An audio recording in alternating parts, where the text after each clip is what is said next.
has. And apparently... That's a whole different show. Flank of the Week, Fridays at 7 on Talk.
Across the UK, on DAB+, on your smart speaker, on your smart TV, and on your side.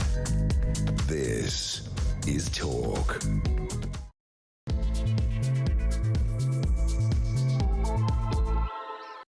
A very, very good morning to you. Welcome to the show. This is Talk, the Home of Common Sense with me, Julia Hartley-Brewer. Great to have your company, whether you're listening on DAB+ radio or on your smart speaker, watching on YouTube or your connected device. As I say, lovely to have you on board. Rip-roaring 3 hours ahead.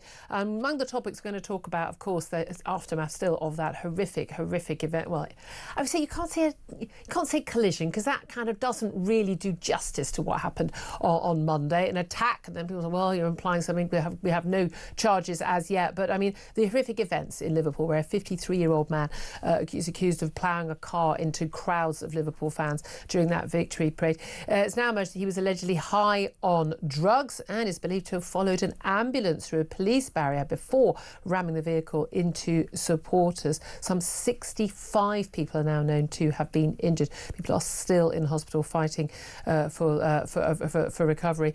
He was arrested, we've told, by the police on a suspicion of attempted murder, dangerous driving offences and driving while unfit through drugs. Police have until midday today to continue questioning him, so we may see charges by around lunchtime. Keep you posted on any developments there. Plus, Keir Starmer's plan to release prisoners early could be of net detriment to public safety. That is, police think. For what the police think about, well, basically we're going to have more crime, guys. The heads of the Metropolitan Police, MI5 and the National Crime Agency all have said that it risks undermining confidence in policing and criminal justice. Plus, Boris Johnson's former chief advisor, Dominic Cummings, has said that Reform UK leader Nigel Farage could definitely become Prime Minister at the next general election if he listens to him. Cummings has revealed how he advised the Reform UK leader about how to go from one man and an iPhone to entering Downing Street. And Donald Trump has warned Vladimir Putin in a social media post that he is playing with fire as his frustration with the Russian leader reaches boiling point, we are told. Well, yeah, I hope it does, because then he might actually back Ukraine to win the war and not Russia. Fingers crossed for that. There is so much I want to talk about, but in particular I want to hear from you about on a topic, and I know you were discussing it on Mike's show as well. Sadiq Khan, the London mayor, he has decided to put his tuppence worth in on drugs. Now, bearing in mind, he is effectively in charge of London's policing. It's the capital city, the biggest police force. He's the police commissioner for London. He has called for cannabis possession to be decriminalised, so not made legal, and it's going to be legal still in a criminal offence to deal it, to produce it, but to just have some for your own personal use, he thinks should be decriminalised. I don't know about you. I thought it already effectively was. But he's claiming that drug laws are damaging the relationship between police and ethnic minorities. Yeah, because that's the big issue. I want to know what your reaction is to that. Give us a call, 0344 499 1000. Text the word talk in your message to 87222. You can get in touch with us on X at talkTV. Calls are charged at the national rate. Text costs £1, standard network rate message. Here with me to chat about all the big stories, as usual on Wednesday, it's Claire Pearsall, former Conservative Government Advisor. A very good morning to you. Good morning. I mean, a lot of these stories are right up your strata as a former Home Office advisor, aren't they? Let's get straight to them. Obviously, charges haven't been brought yet, but arrests have been made regarding the driver of the. Again, it's so difficult. People keep saying they don't like the word collision, but there are legal technicalities. His car allegedly ploughed into people. 65 people injured. There are still children and adults in hospital in what's been described as a rampage. We now know that the police believe that he was high on drugs at the time. There had been some reports that he'd left a bar and he was drunk. Big question marks about how he was able to gain access to these roads. Now, an awful lot of people who were at the parade on Monday night are saying, well, look, lots of the streets were empty. It wasn't really strict. Police say, no, he didn't break through cordon. He followed an ambulance through, which was being called to someone in the crowds, and just took his vehicle through. Maybe the emergency services just thought, oh, he's with the ambulance. I mean, who knows? But there are still a lot of concerns over both the policing allowing a vehicle with so many crowds, but also the fact that somebody who was allegedly, high on drugs, is one of the charges against him, was able to do this. Normally with a big parade like this, the policing effort is so contained. Streets are shut off for hours on end, from early in the morning till late in the evening. So I think that there are an awful lot of questions that need to be asked as to how a vehicle could indeed follow an ambulance.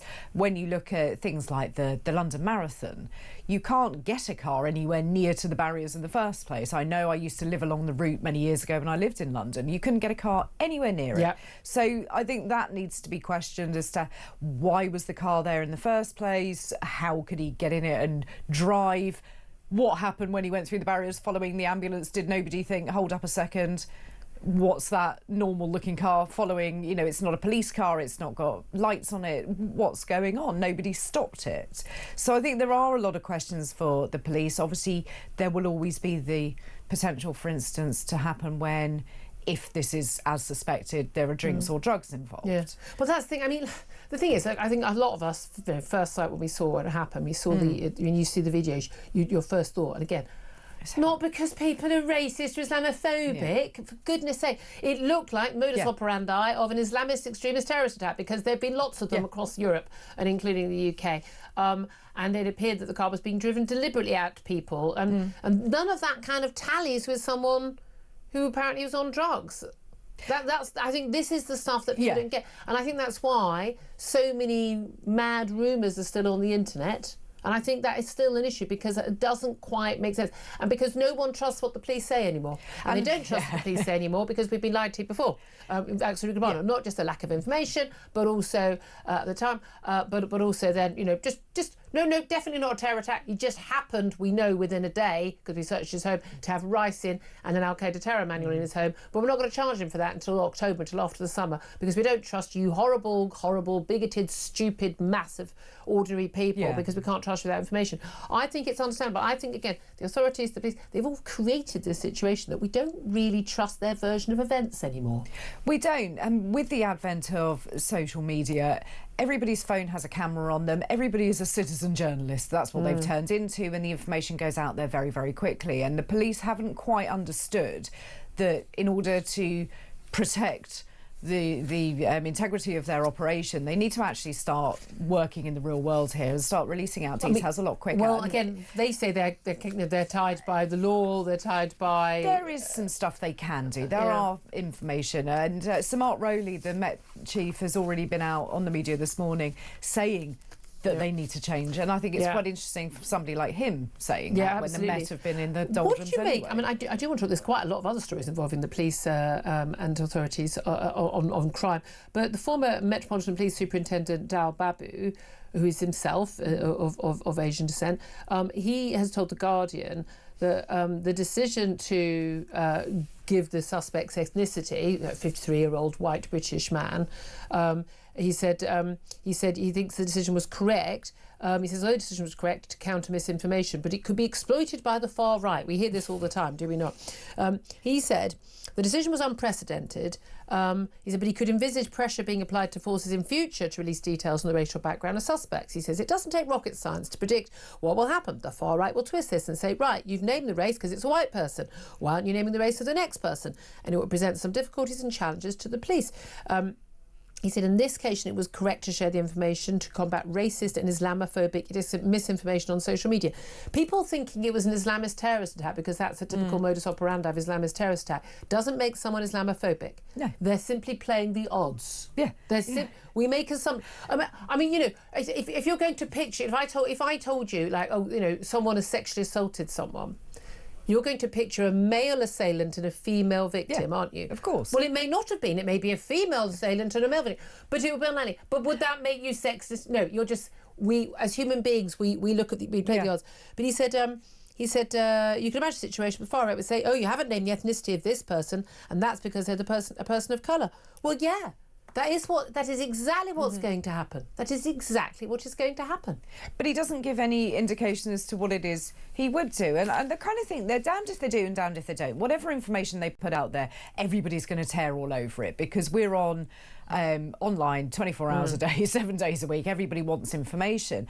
But why would you not put it out there? And I think that this is the whole point with policing these days. Why wouldn't you give the public the information actually because that they don't trust may well us. help? Because they don't trust. No, they don't. And they again, if you give full information every time. Again, the issue with Southport wasn't the information; it was the lack of information. Yeah, you create that exactly.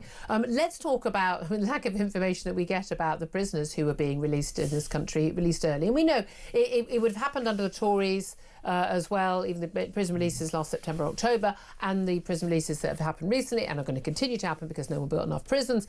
And we've got more crime. We've got more crime because we put people in prison for long enough and they come out and commit crime. It's almost like it's circular.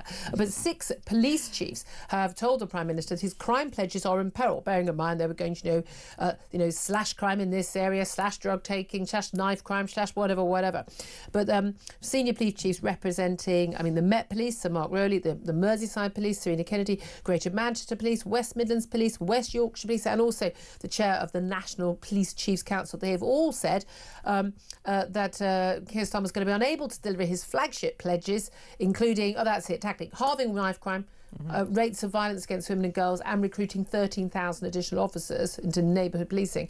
They're not going to be able to do that because police aren't getting their funding, and at the same time, we've also got plans to release prisoners early, risking public safety, according to, and this is the heads of Met Police again, MI5 and the National Crime Agency, simply saying releasing thousands of prisoners who've served as little as a third of their sentences, and that means that they just cannot even begin to manage this offload of people, some actually potentially physically dangerous, onto our streets.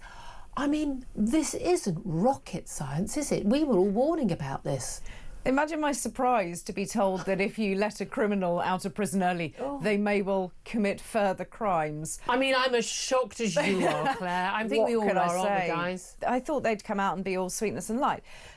The problem is you don't have the backup in the street. So if you're going to release people early from a sentence, what are you going to do? You'll need to tag them so you know where they are. They're going to be closely monitored, Claire, didn't you know? I'm not sure by who.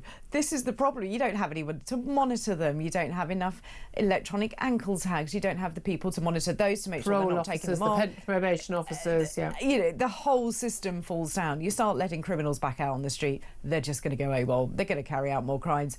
And then are they going to end up back in prison again or not? Because that space has been given away to someone that's written some hurty words instead. So I'm not sure what the Labour Party think they're really doing. But again, when you want to sort of protect the NHS funding and you increase defence funding and you've got all these other things you want to spend money on, you don't have enough money into police and criminal justice. And we've seen that the whole police and criminal justice system completely underfunded since 2010 as a result of those austerity measures, because the Home Office was one of the departments that got squeezed, so is the Department for Justice. And what a surprise, we have a breakdown of law and order.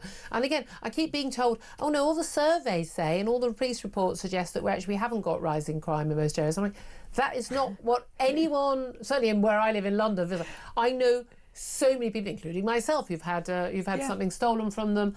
I mean, you know, Mike had his bag, his phone stolen. I have my bag stolen. A regular friend of mine had his bike stolen. I know one other people who've had a watch stolen. I mean, there hasn't been a rising crime. I just simply happen to know a load of people it's happened to in the last couple of years. It makes you wonder who there is. Who are they asking in their little survey? I know, exactly. Someone in a little village in Devon where, like, you know, there are 3 men and a dog. Lovely place to live, but probably low crime rate. I'd love to hear your thoughts on this. I mean, in terms of, do we need to prioritise actually spending some money on you know, the crime and criminal justice system and on the police so we can actually prevent more crime? Is that a priority for you? And what would you cut in return? And what taxes would you raise to pay for it? Do give us a call on that, 0344 499 1000. Let's talk about cannabis, though, because this is my question. I want to ask specifically about this, but, you know, I don't know if you're up already. If you like cannabis, you're probably not going to be up till about 3 or 4, are you? At a nice late night? Yeah, I mean, I'm just saying. But Sadiq Khan has basically said he thinks that cannabis should not be criminal, possession of it. He said it should be decriminalised. So that's not the same as making it legalised. These are sort of nuances. You work for the Home Office, you'll be able to explain that to us. But he's had an independent London Drug Commission. It's headed by Lord Faulkner, the former Labour Justice Secretary, independent. He's recommended the possession of small amounts of natural cannabis, you know, for your own personal use, should no longer be a criminal offence. Dealing or producing the drug would remain illegal. He said that cannabis laws were disproportionate to the harms it can pose, particularly in the case of possession for personal use. And they've also got a lot of concern over the use of suspicion of cannabis possession, allowing police to stop and search young people.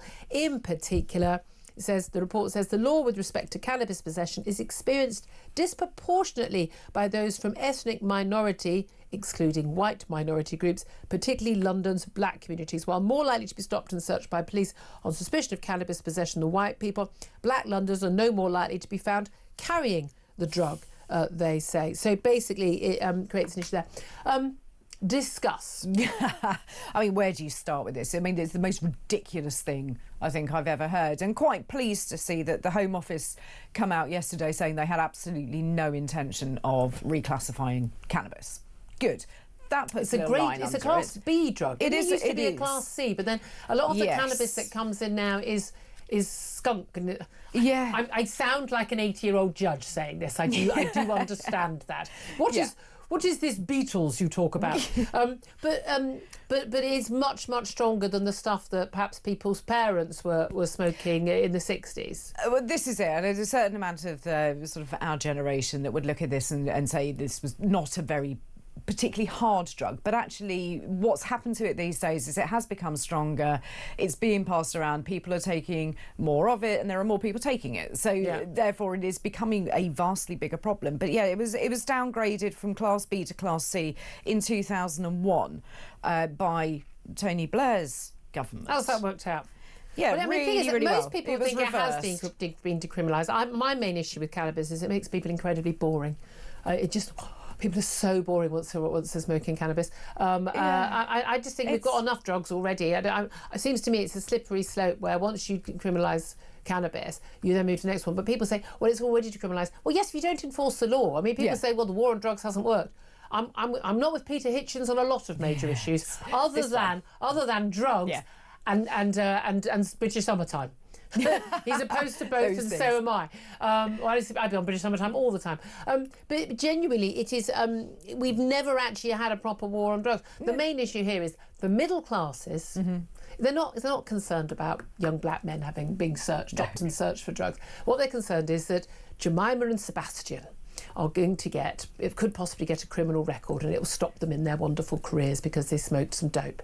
That's what they're concerned about. It's a middle class, lefty sort of concern. I would tell my kids, don't do drugs because it's illegal. Yeah. One of the main reasons people cite for not using cannabis is that it is illegal. And they don't want a criminal record. So isn't it a good idea if that stops more people using it? Well, it's not a good thing. I mean, people say you're less likely to cause trouble. You're not going to get violent in the way that people do with alcohol. What was the argument in the Home Office about that?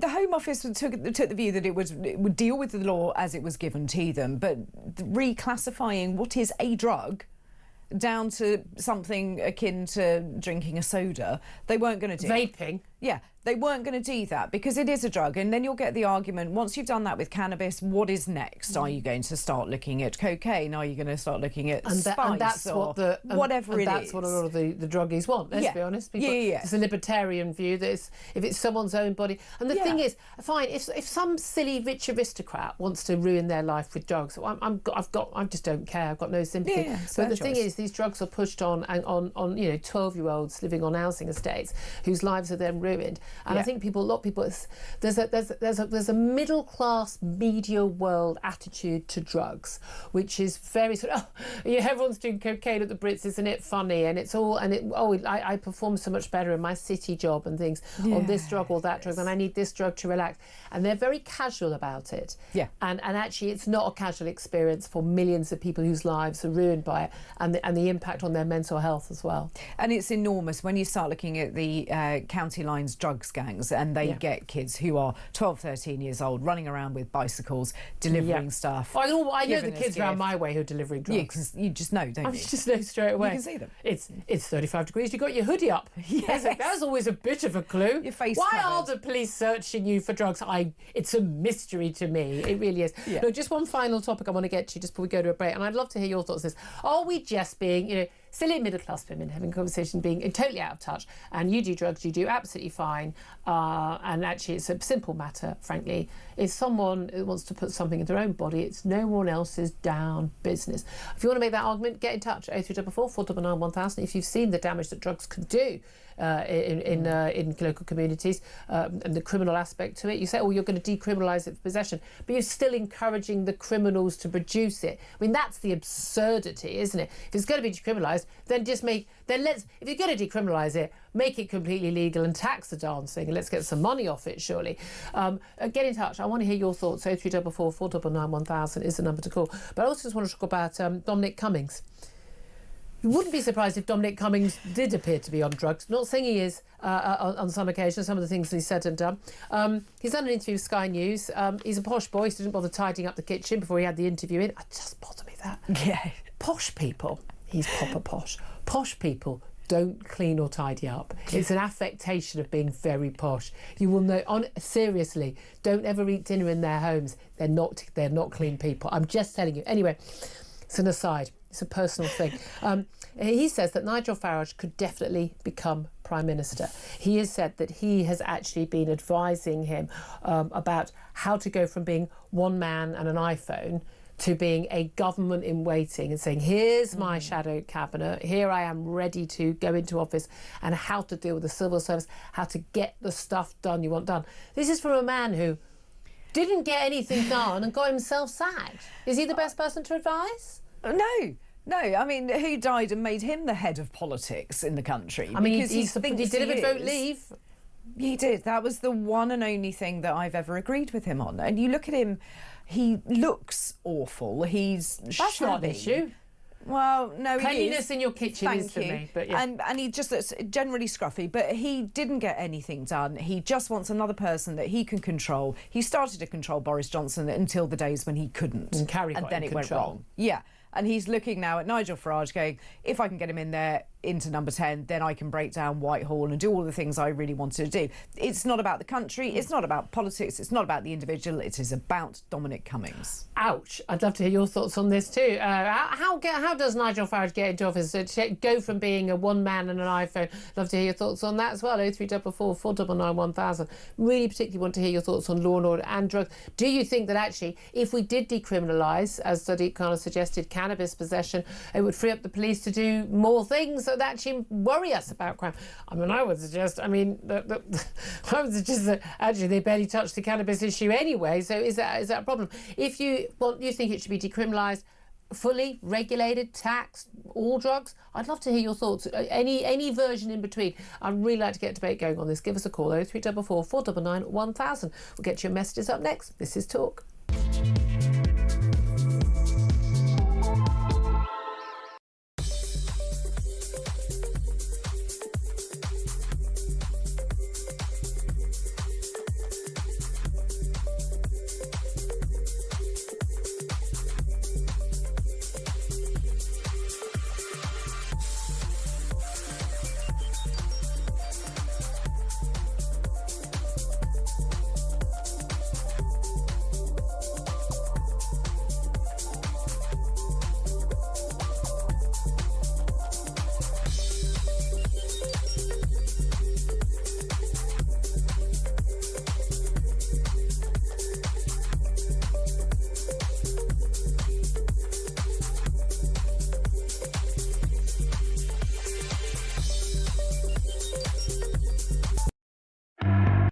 Should be charged within the next today, I would imagine. They can hold people for a maximum of 96 hours, 4 days, but that's in really extreme circumstances. So I imagine he'll be charged hopefully by the end of the day, so we'll find out some more facts. But then there'll have to be an inquiry because, as I say, this is not the last time that Liverpool or Everton are going to win a major trophy, and these things are going to happen again. And this is just completely unacceptable to allow the community to be put in such danger.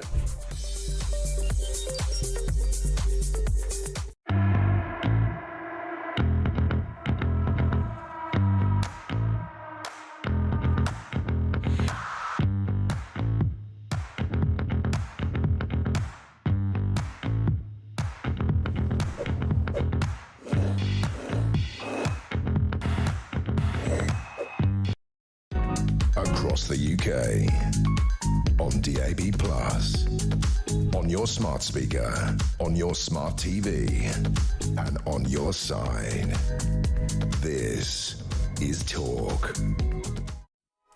Very good morning. Welcome back to the show. This is Talk, the Home of Common Sense, with me, Julia Hartley-Brewer, and Claire Pistol. Now, are we or are we not talking common sense? We're not on drugs. Oh, but we could be. We could be just seeing here smoking cannabis on it, because if it was decriminalised, it wouldn't be an issue, would it? That's what Sadiq Khan, the London mayor, is suggesting after his independent commission on it. An independent commission with former Justice Secretaries in favour of decriminalising cannabis being appointed by the former Labour Justice Secretary, appointed by a Labour mayor. I know, I could never have predicted what the end would be. Home Office said, it's not going to happen. But what is your reaction? Should we basically decriminalise cannabis possession, if not dealing it and producing it? Why only one end of it and not the other? But also the key reason being given that it's damaging the relationship between police and ethnic minorities, because smelling cannabis is one of the reasons for stop and search, and it's largely happening with young black people in particularly in London, and that's creating problems between the police and the ethnic minority communities, we're told.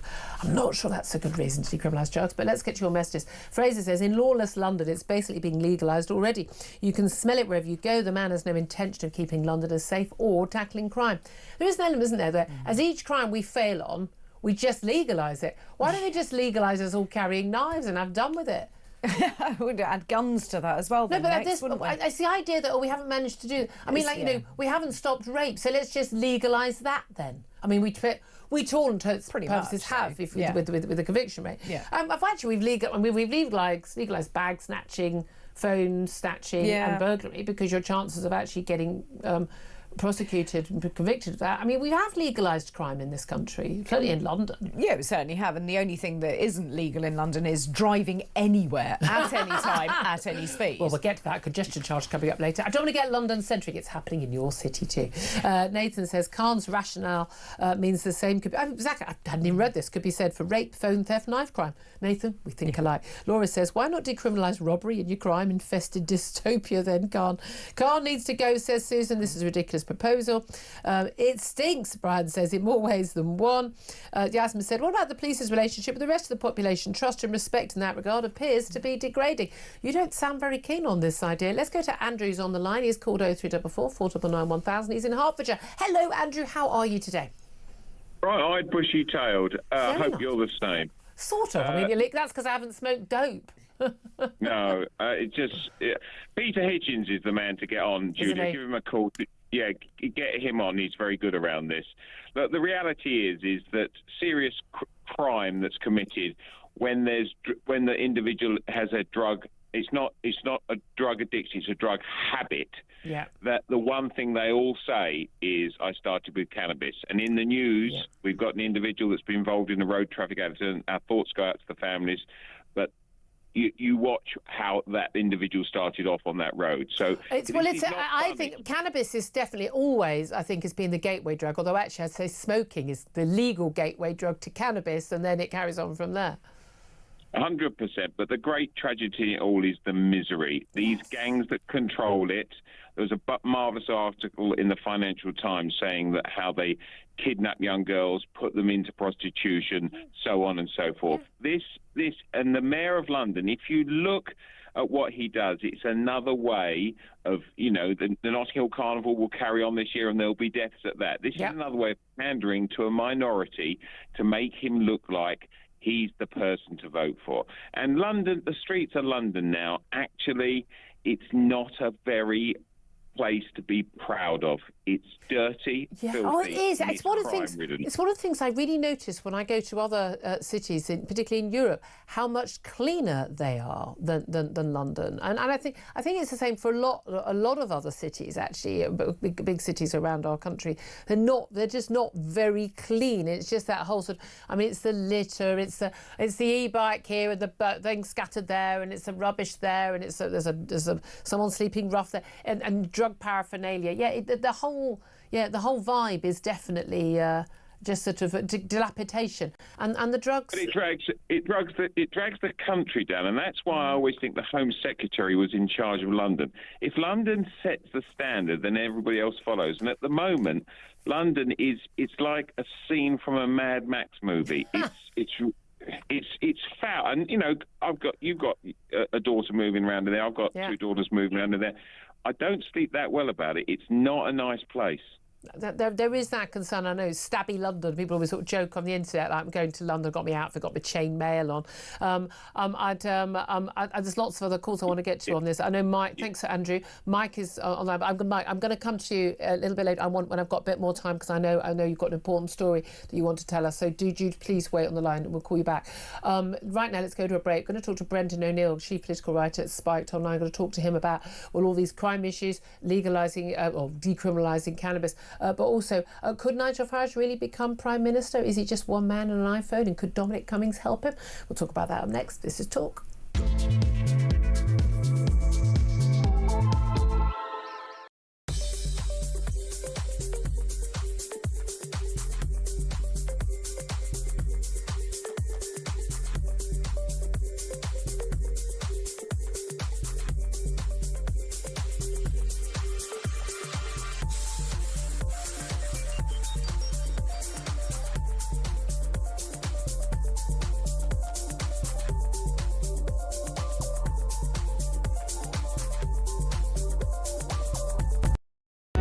Across the UK, on DAB+, on your smart speaker, on your smart TV, and on your side. This is Talk. Welcome back. This is Talk. I'm Julia Hartley-Brewer. Let's get straight to my next guest, Brendan O'Neill, chief political writer at Spiked Online. A very, very good morning to you.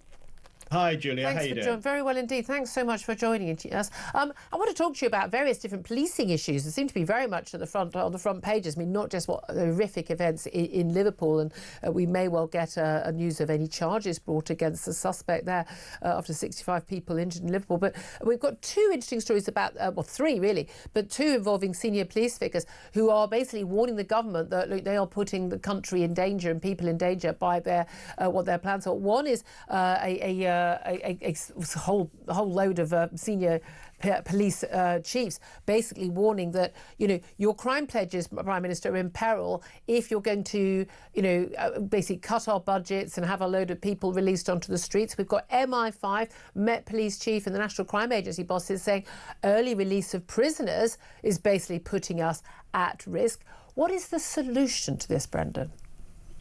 You know, a lot of this is just so commonsensical. I mean, your listeners will be listening to what these top cops are saying and just nodding along. Of course, if you release dangerous prisoners early, that's going to be a problem. If you don't investigate crimes sufficiently or have enough bobbies on the beat, there's going to be more crime. I mean, all of this it's not rocket science, is it? But Keir Starmer and his government doesn't seem particularly interested in keeping the public safe. I mean, there are certain issues they would rather we didn't even talk about. They would rather we didn't talk about the problem of knife crime. They would rather we didn't talk about Islamic terrorism or... Well, that would make you racist, Brendan. Yeah, exactly. So they will say you're Islamophobic, you're racist, you're stirring up unnecessary strife. They've got all these excuses to put off serious discussions about the crime problems in this country. And that just makes people angry. And when they see dangerous prisoners, you know, of course, people are sympathetic to letting well-behaved prisoners who are not a threat to the public out of jail early. If they are rehabilitated, if they become Lucy good people. Connolly, for instance. Exactly. Lucy Connolly is a perfect example. And of course, she's not being allowed out. But, you know, when it comes to people who are dangerous or who have been involved in armed crime or violence against the person, it makes sense to make them do their whole sentence. Or I would say repeat offenders, which most of them are. Yeah, exactly. So, you know, the question is whether this government is serious about securing our streets. And that is a great concern that people have. And I know there is this tendency to look down on ordinary people as law and order obsessives. There is nothing wrong with wanting the streets to be safe. That's what people want. It's such a basic part. I mean, look, number one job of a government, protect the borders. Not doing very well at that. Number two is simply to keep law and order on the streets, and people do not feel that that's happening either. Do you think that decriminalising cannabis will improve things? Sadiq Khan, the London mayor, said a commission, an independent commissioner, the former Labour Justice Secretary, Lord Faulkner, doing a report into this, he's concluded that basically the police are using the smell of cannabis as the excuse for stopping and searching young black people in London. That's creating, you know, difficulties between the police and ethnic minorities. So the solution, bizarrely, is if you decriminalise it for possession, that won't happen, the police won't have to deal with it, and then everything will be fine and dandy. Is that the answer? You know, the idea that it's somehow wrong to tell someone that they stink of cannabis, lots of people do these days. It's not just black kids, all sorts of kids, and not even kids, older people too as well. I'm slightly torn on this issue because I'm a bit of an old-fashioned liberal and I think people should be able to do what they want. But the marijuana problem in cities like London is out of control. This city stinks. I smell marijuana virtually every time I go out in public. I see people smoking it on the way to work. I mean, that is just ridiculously antisocial. It would be like me swigging from a bottle of vodka on my way to the office. This is not how... But it's become socially acceptable. And again, drug driving is a very big issue now. A lot of people just think that's completely the norm.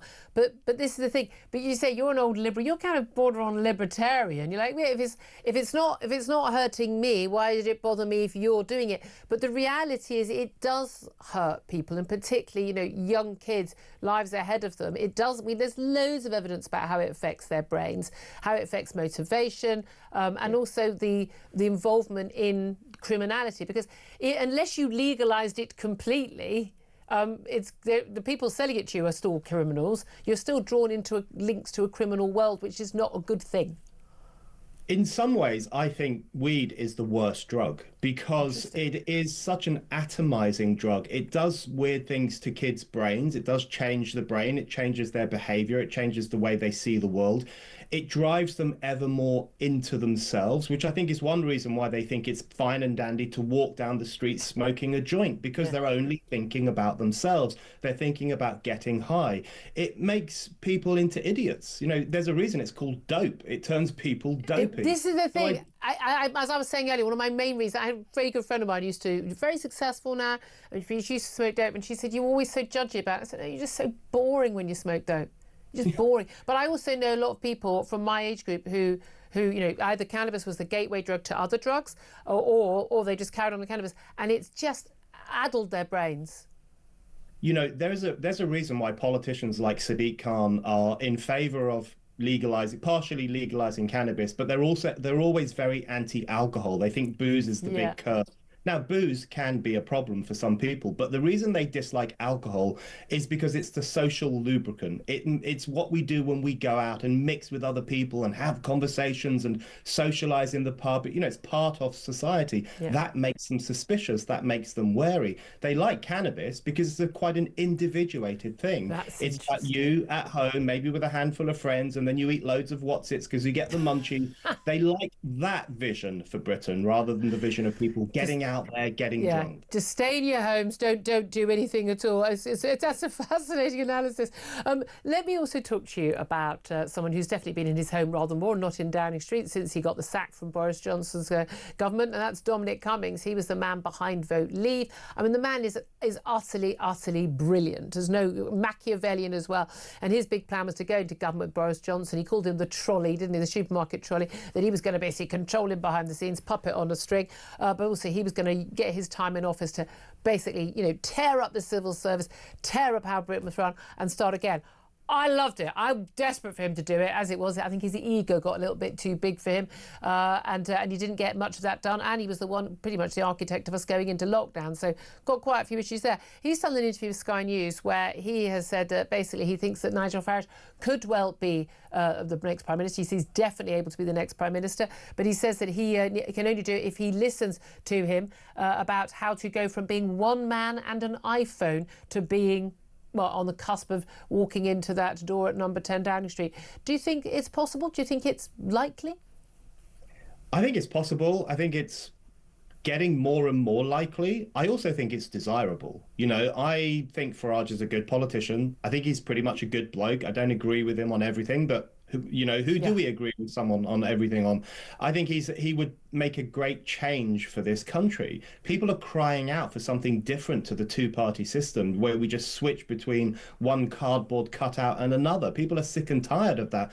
And I think Dominic Cummings is right. I think you're right to say that he's someone worth listening to as well, because he does have that rebellious spirit. Cummings wanted to rip up the blob and really empty out Whitehall and force it to comply with the wishes of the public, if you can imagine something so radical. Crazy stuff. And, you know, he succeeded in winding them up. He didn't succeed in his entire mission, of course. But one thing I would say to someone like Dominic Cummings is he was sometimes a bit too much into nerds and experts and a new kind of expertise that was more kind of game theory and nerdish. But still technocratic, still better. We know better than you. Yeah, it was like swapping one technocracy for another at certain points. And I think what Farage has going for him is that he connects with ordinary people. He's the politician that most people would want to have a pint with, because he understands their issues. He can talk to them as if they're normal, if you believe that or not. So I would say take advice from Cummings when it comes to standing up to the blob, but be wary of those new kinds of radical expertise. Yeah, and indeed also, again, that ego, and that can often be an issue. Nigel Farage has been criticised many times on the ego front, hasn't he? It's interesting that he did a big set-piece speech yesterday, announced various policies, Nigel Farage, about what he wanted to do in cutting various, or boosting various different benefits. I disagree with him on some, like you, disagree with him on others. It's fascinating that the hit back from Labour is, oh, he's just a posh public school boy and he wants to privatise the NHS. They're obsessed with that, aren't they? They are obsessed, and they cannot handle the fact that Keir Starmer is eating into Labour territory, not just physical, geographical Labour territory, but political territory. It used to be the Labour Party that cared about working class people a long time ago. It used to be the Labour Party that wanted people to have jobs, to have full employment, and to provide welfare for those who were down on their luck and unemployed, not for everyone who just felt a bit lazy one Monday morning.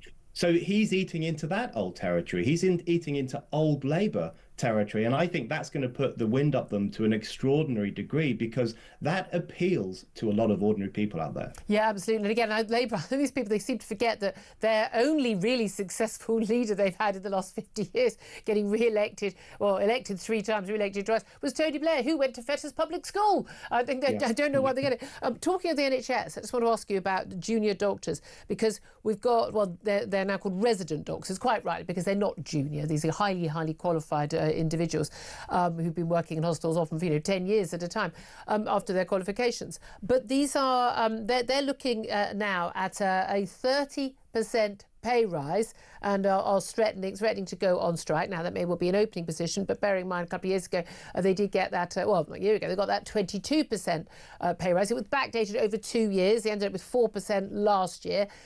They are still, like a lot of public servants and a lot of people in the private sector, still actually, since 2010, real terms worse off than they were in 2010.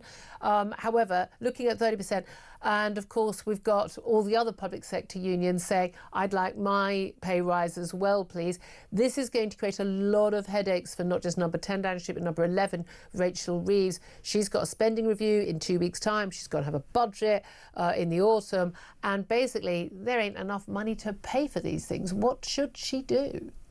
You know, it's a tough one, isn't it? Because I think resident doctors should be paid well, and they should get a wage that reflects the contribution they make to society, which is an important contribution. You know, we're all a bit angry with the NHS for what happened 5 years ago and various things that the NHS does in relation to COVID and other issues which are not always particularly helpful.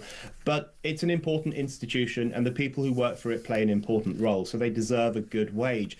But the thing is, I think one of the problems with this government is that it gets its economic priorities all wrong. Yeah. So we know, and you've talked about this as well, Julia, that we are going to be spending a lot of money housing illegal immigrants, not only in hotels, but also in actual homes, in houses, and other spending like that really gets people's backs up, because they just think, why are we giving money to this thing and not giving it to the other thing?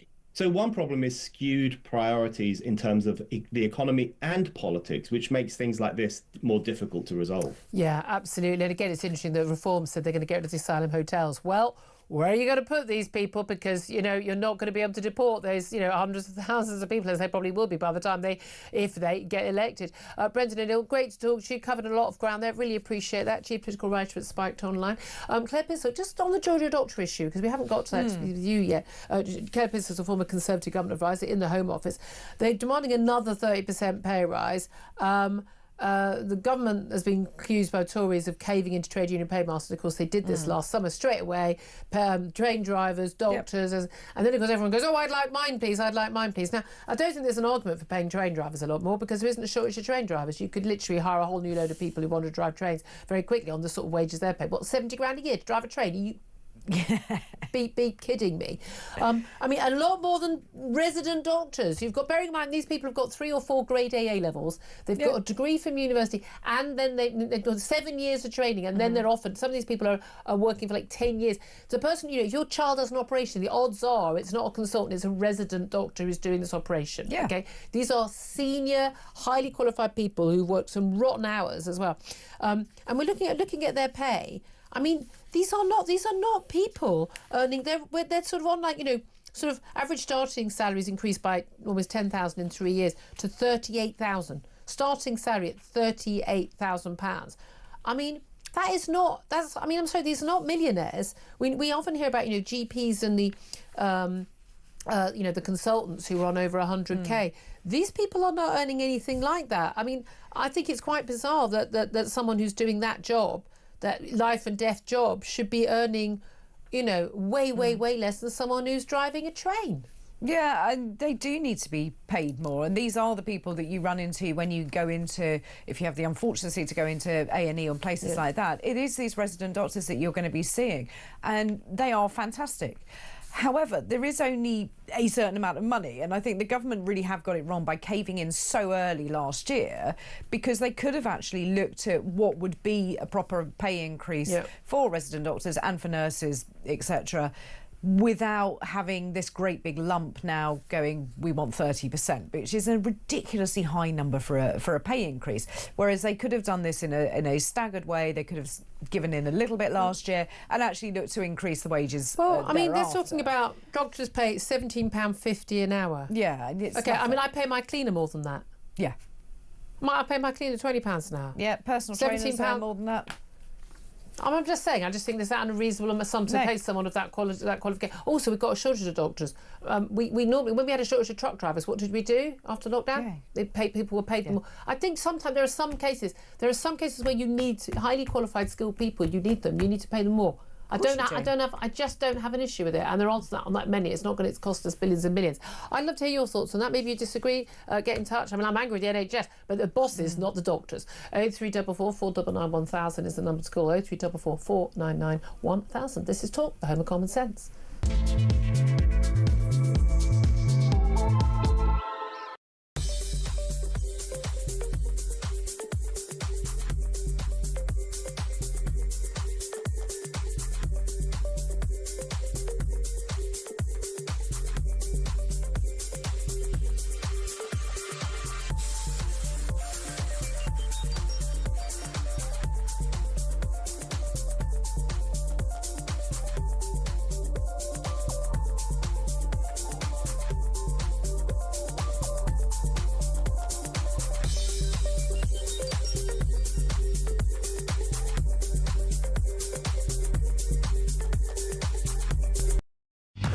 The war is escalating. It's not diffusing, and the potential for the ceasefire and peace negotiations have been a distraction from that. Putin is making his position very clear indeed. Yeah, he really is. And so, has the kind of peace plan just fallen by the wayside? Is that the end of it? I don't think it's the end of it. Both sides are still talking-ish. We're waiting for what Donald Trump's going to say next on Truth Social as to what the next line is.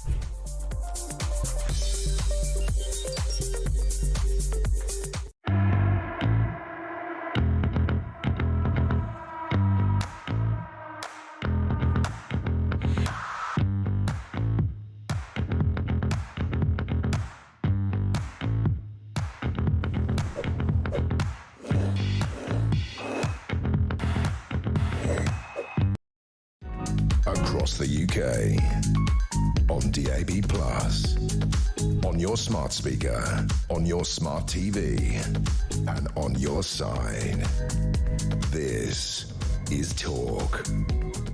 This is Talk. I'm Julia Hartley-Brewer. Claire Pearsall still with us. Let's talk right now about where we are with Ukraine, because this war of words that's going on between Vladimir Putin and Donald Trump. Donald Trump said after the latest barrage of attacks on civilians in Ukraine by Russian forces. By the way, the pro-Palestinian lot who were distraught about civilians killed in Gaza, not remotely bothered by civilians killed in Ukraine. Not remotely. Doesn't bother them at all. Wrong sort of kids being killed, just so you know. Donald Trump was saying that Vladimir Putin had gone absolutely crazy. Vladimir Putin retorted by saying effectively he was, I think he said that he was sort of emotionally overloaded. Now Donald Trump has issued last night one of his Truth Social posts saying that Putin is playing with fire. He says, what Vladimir Putin doesn't realise is that if it weren't for me, lots of really bad things would have already happened to Russia. And I mean, capitalised, really bad. He's playing with fire. The Kremlin spokesman Dmitry Medvedev responded by saying the only true bad thing to worry about was World War III. I hope Trump understands this. What does this war of words mean? Let's talk to Cormac Smith. He's a former advisor to the Ukrainian Foreign Ministry and joins us now. Cormac, good morning to you. Good morning, Julia. Always nice to see you. Love, and you too. Thank you so much for joining us. I'm in two camps on this. One, I'm really encouraged that there's a bit of a battle going on between the White House and the Kremlin, because I think the White House has been far too trusting in the Kremlin and in Putin so far under Donald Trump, and realising that they're just playing and stringing him along. But I'm also a bit worried that these sort of wars of words, they can turn very, very physical in terms of weaponry far too quickly. Are you relieved or concerned about this exchange? Cormac, I don't. Oh, Cormac, my love. I'm neither. Cormac, can Julia, I stop? Cormac, can you start again? We just lost your signal for just 1 second, my love. Yes. There you are. We got you back. Go for it. No problem. Can you hear me now? Yes, we can. Yes, go for it. Can you hear me now? Yes. Okay. Yeah. I mean, I'm not very encouraged. You can still hear me, yes? Yes. Keep going. Oh, this is really. No, Cormac, we can hear you. I'm not Keep particularly... talking. Keep talking. Good.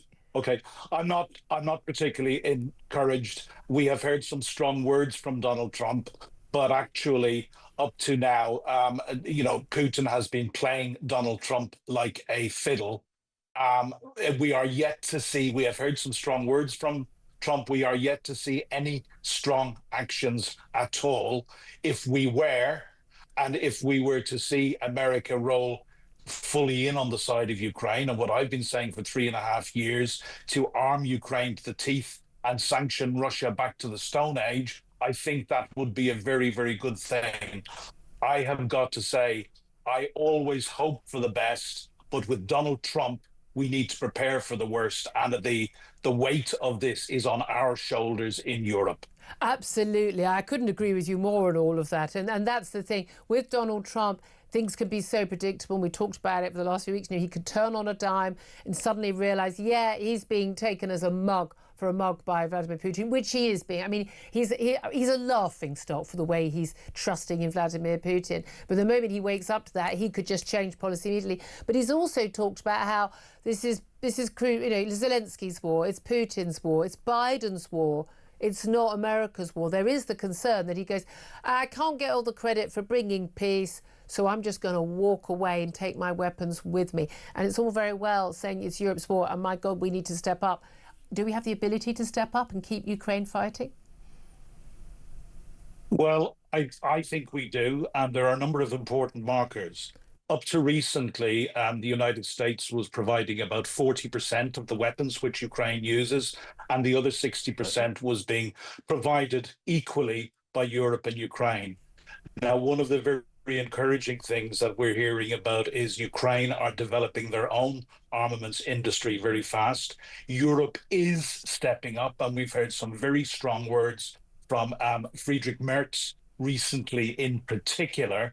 But I have said we should have put our industries on a war footing 3 years ago. Yeah. We started to do this last year, and we're still not doing it fast enough, Julia. No, But I do believe at the end of the day, it's all on our shoulders in the West. Yeah, and when I say in the West, I mean in Europe. Absolutely. And again, I've never understood why we think the taxpayers of the United States should be funding our defence. You'd think that the worry about a war in Europe, the clue might have been when there was a war in Europe, that they might have actually thought it was a possibility. There's been a lot of concern, hasn't there? Even, up in Scandinavia about if Putin was, there was some sort of deal and he withdrew troops from the actual battlefields in Ukraine, but was able to control Crimea and large parts of the Donbass, he could actually just transfer his attentions to NATO countries in Scandinavia, Norway, Finland, getting very, very worried.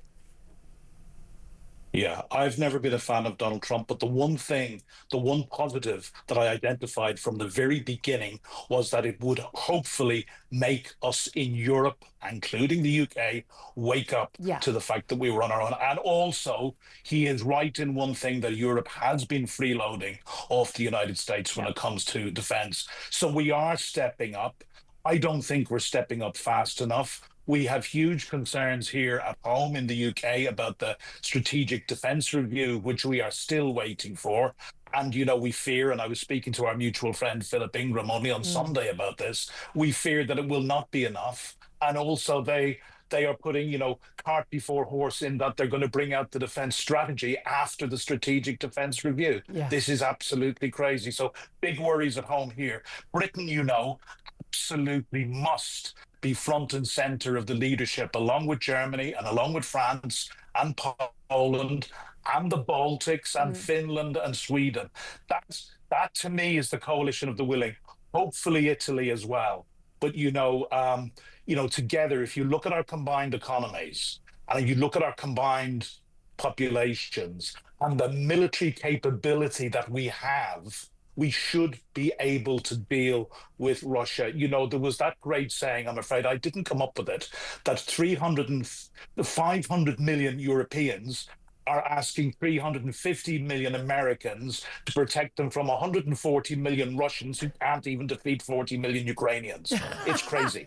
Absolutely. Cormac Smith, I'm so glad we saw it out the line. So worth hearing what you had to say, former advisor to Ukrainian Foreign Minister, and we have real amazing sort of defence and foreign analyst as well, Claire Pearsall. I mean, it's really interesting that. But it's meant, he talked about, one of the strong actions. We've got strong words. And it's all, I'll get my dad onto you. My dad's bigger than your dad territory at the moment. But actually, there's not been the strong actions in terms of providing more armaments to Ukraine that could absolutely help them on the battlefield. And they're not asking anyone to spill blood for them. They're saying that we'll spill our own blood. We just need your weapons. But also sanctions. There's so much more we could do. You've sanctioned India for doing trade with, trading in Russian oil. They stopped trading with Russian oil. Well, and that's the only thing that really works is you start hitting these people in the pocket, and the sanctions are going to bite really hard if you keep increasing them every single time. Very rich Russians won't like that in the slightest, and they'll want to take their money elsewhere. Yeah, but it's just really, really simple. He would not be able to fund his war effort if he can't sell his oil and his gas. And it's as simple as that. And by the way, Europe is buying it back from India after it goes to India. It's not even proper sanctions. We can't even do that properly. I'd love to hear your thoughts on what Cormac had to say. I'd love to hear your thoughts about decriminalising cannabis and any of the big topics we're talking about today. Always get in touch. 0344 499 1000. This is Talk.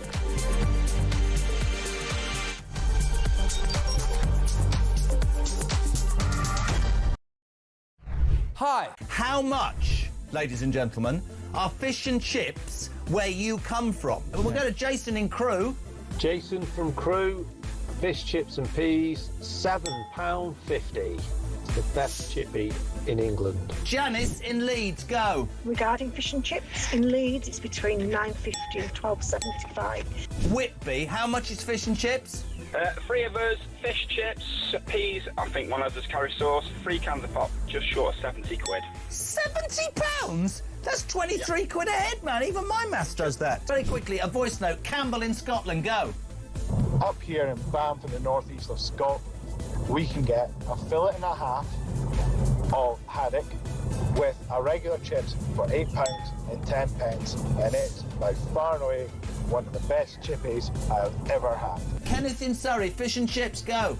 Fish and chips in Ascot, about half a mile from where you used to live, will cost you £12 and 60 pence. Great show. Keep up the good work. That's why I moved, because you were living there. When was the last time you had fish and chips? Couple of weeks ago. How much? Where'd you get it from? I think it was about 40 quid. It was in the Ivy. Honestly, you really are. For any of you who think he's a man of the people, I nearly said you're a...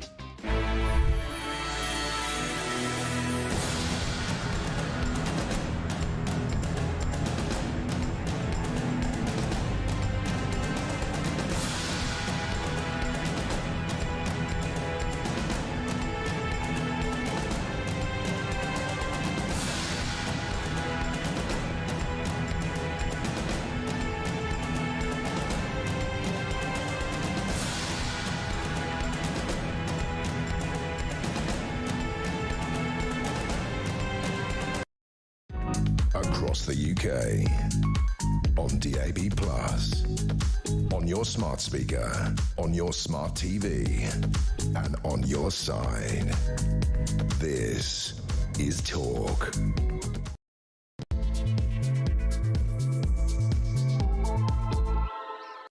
Good morning, welcome back to the show. This is Talk, the Home of Common Sense with me, Julia Hartley-Brewer. Claire Pearsall's also here. She's a former Conservative Government advisor, rather usefully used to work in the Home Office, so very useful to talk about a lot of our big topics today, and a lot of them involving the police, it would seem. Whether you are listening on DAB+ radio or on your smart speaker, watching on YouTube or your connected device, it's great to have your company, but also I'd love to hear from you as well. 0344 499 1000 is the number to call. You can text the word TALK and your message to 87222. Get in touch with us on X at talkTV. Calls are charged at the national rate. Text cost £1, standard network rate message. Lots to talk about, including what is the ongoing situation of that 53-year-old, as we know, white British man from the Liverpool area who's accused of ploughing his car into crowds of Liverpool fans during that victory parade on Monday night. He's allegedly, we're now told by the police, high on drugs at the time. He's not yet been named, but police just have until midday today, so less than an hour now to continue questioning. So we may well see it's possible that charges will be brought in the next few hours. But he's also believed to have followed an ambulance through a police barrier before ramming the vehicle into supporters. He has now been arrested on suspicion of attempted murder, dangerous driving offences and driving while unfit through drugs. 65 people now known to be injured in that event. But astonishing. I still think it's astonishing and just so extraordinary that no one has died as a result of their injuries. Now, lots going on in terms of the area of the police, with Keir Starmer's plan to release prisoners early, which could be what the Metropolitan Police, the MI5 boss and the National Crime Agency are warning is a net detriment to public safety. That is police speak for it's going to put more criminals on the street and they're going to commit more crime.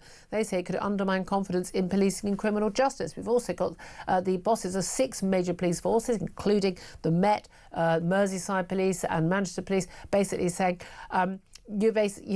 the cuts that we're now looking at possibly in the Home Office, we are looking at cuts to policing. It's going to undermine the ability of the government to achieve things like halving night crime, tackling violence against women and girls and the like. Plus, we've got the Mayor of London, Sadiq Khan, who's also the Police Commissioner for London. He's called for cannabis possession to be decriminalised. This is over concerns that drug laws are damaging the relationship between police and ethnic minorities, because basically more young men, black men, are being searched by the police because they smell as if they're smoking cannabis, and that's creating bad relations between the police and, we're told, ethnic minority communities. Is that a good reason for decriminalising cannabis? I'd love to hear from you on that. 0344 499 1000 is the number to come. Sadiq Khan, also in the news, by the way, is set to raise London's congestion charge by a whopping fifth, 20% up to £18 a day. From next January. Oh yeah, and also people who've got the electric cars, yeah, they're not going to be getting a discount anymore. Ha ha ha. Told you this would happen, didn't I? I told you this would happen. They couldn't afford for it to carry on like that. But ain't you? If you've got an electric vehicle, you're richer than everyone else, so I'm not bothered. But 18 quid to drive into your own city. And of course we're seeing congestion charge across so many different towns and cities now. It's just been completely normalised. It's just a cash cow. Makes sod all difference to anything other than the fact that they make a load of money from it and all the shops go under because no one can drive in and buy stuff. Brilliant system. Well done, everybody. Claire Pearson, as I say, is here. You were at the Home Office. Let's talk about some of those police stories, because let's just start with police chiefs warning about, not enough funding for police, but also this early release of prisoners, and National Crime Agency, MI5 and everyone else saying we've got like a load of people who are back on the streets way before they should be. Thousands being released. Happened last autumn, it's happening now, it's going to continue to happen because we haven't got enough prison spaces, and that this creates problems for them. As Brendan O'Neill just pointed out a little earlier, it's not rocket science. Duh. No, it really isn't. I think anybody would suggest that if you're a criminal in prison, you have committed crimes, probably more than one, probably on a numerous scale, and you're going to be let out on the streets, but obviously you're going to live a really good, nice, clean, quiet life. See the error of your ways. Absolutely. You're going to sit there and repent. They're not. They're going to come out and they are going to commit further crimes. It's quite obvious. I don't know why the government can't see this. Do they just want to let everybody out and hope for the best? This is the bit I don't get, because the whole thing is like they had like all the early release. We have to release people early, because if we don't, then the criminal justice system comes to a halt, because police can't arrest anybody because there's no space. But you think, well, you can arrest people and let them go, because that's mostly what you do anyway. Most people are held on remand, and there's under 10,000 are being held on remand, I think. And so I don't know why. Okay, it takes a long time to go to for people to actually get sentenced or things. But it's that doesn't mean. But what is the point of releasing people?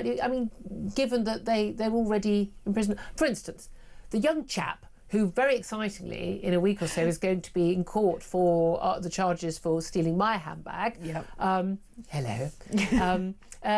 When they went to arrest him, he wasn't at home, and then they found out, because of course joined up thinking that he was actually in prison. And when they actually, for another charge, and when they went to arrest him at the gates when he was going to get early release, they decided not to have that early release, because they decided he'd already been charged with another crime while he was in prison from before he was in prison.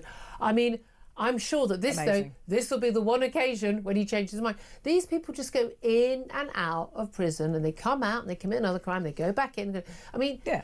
I'm thinking one of the solutions is not letting them out early, keeping them in longer, and then there'll be fewer crimes. Well, that would be my take on it as well. I think that's what most people in the public think. If they're criminals, they need to be locked up. It's meant to be a punishment. But you also need to be able to have some kind of probation service to monitor people when they do go back out on the streets. And if we're not going to rehabilitate them in any way in prison, what do we expect? If they don't know any different, they're going to go back to But old also, behaviours. most people, unless you've written, you say, a hurty tweet, most people who go to prison actually are going to prison either for very serious violent offences or for repeat offences. I mean, just they've been caught. I mean, I say shoplifters. The average shoplifter who goes to prison for even a very short period will have committed between 10 and 20. The things they haven't committed, they have been prosecuted and found guilty for 10 or 20 crimes. Imagine how many others they haven't been prosecuted for. So they're already repeat offenders. It's not that people go, and then they went to prison and then they became a repeat offender. No, they were already a repeat offender by the time they got to prison by 5 years. But what are we going to do with those people? Eventually their sentences will run out and they'll go back out onto the streets. And if they have nothing to go out to, no kind of work or no learning that they've done that they could actually be of use to the community, what are we going to do? No one wants to employ them.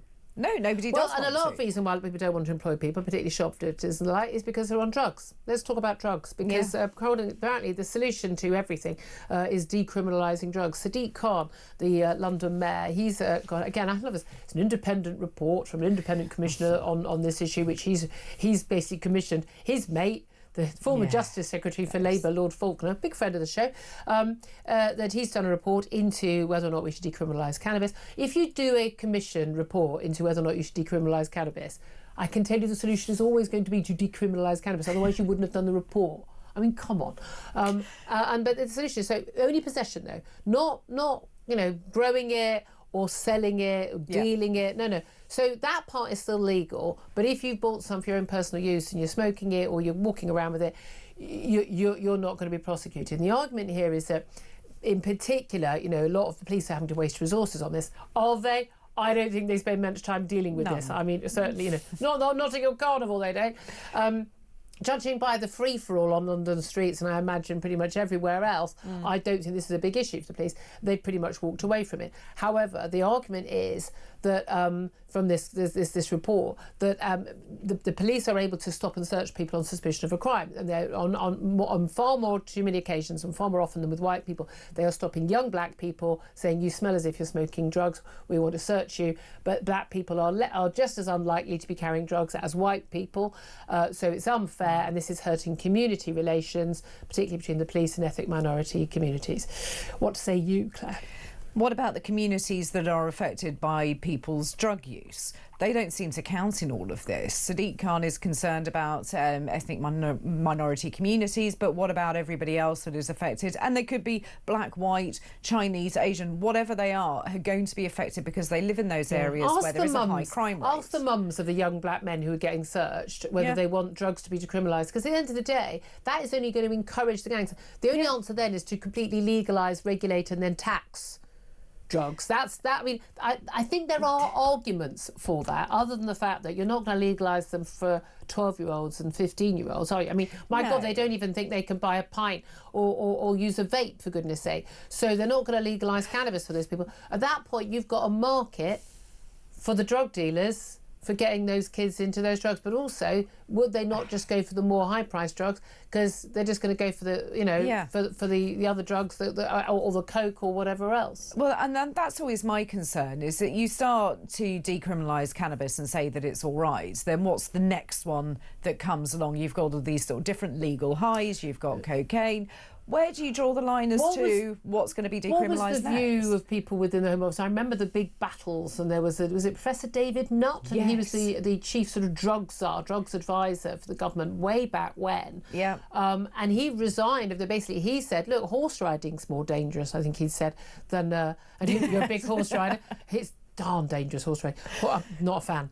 They're mad things. But horse riding is more dangerous than using cannabis. And he was very defensive of cannabis, and I always thought he was wrong, because I just don't. I don't know anyone who, unless it's medicinal cannabis for people who've got multiple sclerosis, whatever, which is very different. 100%, absolutely. 100% should be easily available for those people. But I've never met anyone that cannabis has improved their life. No, and the Home Office takes the view that drugs, as a rule, lead to criminal behaviour. and leading to criminal behaviour is, riots on the streets, etc., etc. So the Home Office is there to keep order. So therefore, why would you decriminalise something which causes a problem? And a lot of crime, like we talk about the shoplifting, the burglaries, that is carried out by people who are drug addicts to purchasing their crime. People say, well, that will stop them doing it. No, so where do you think they're miraculously going to get the money from to buy it legally?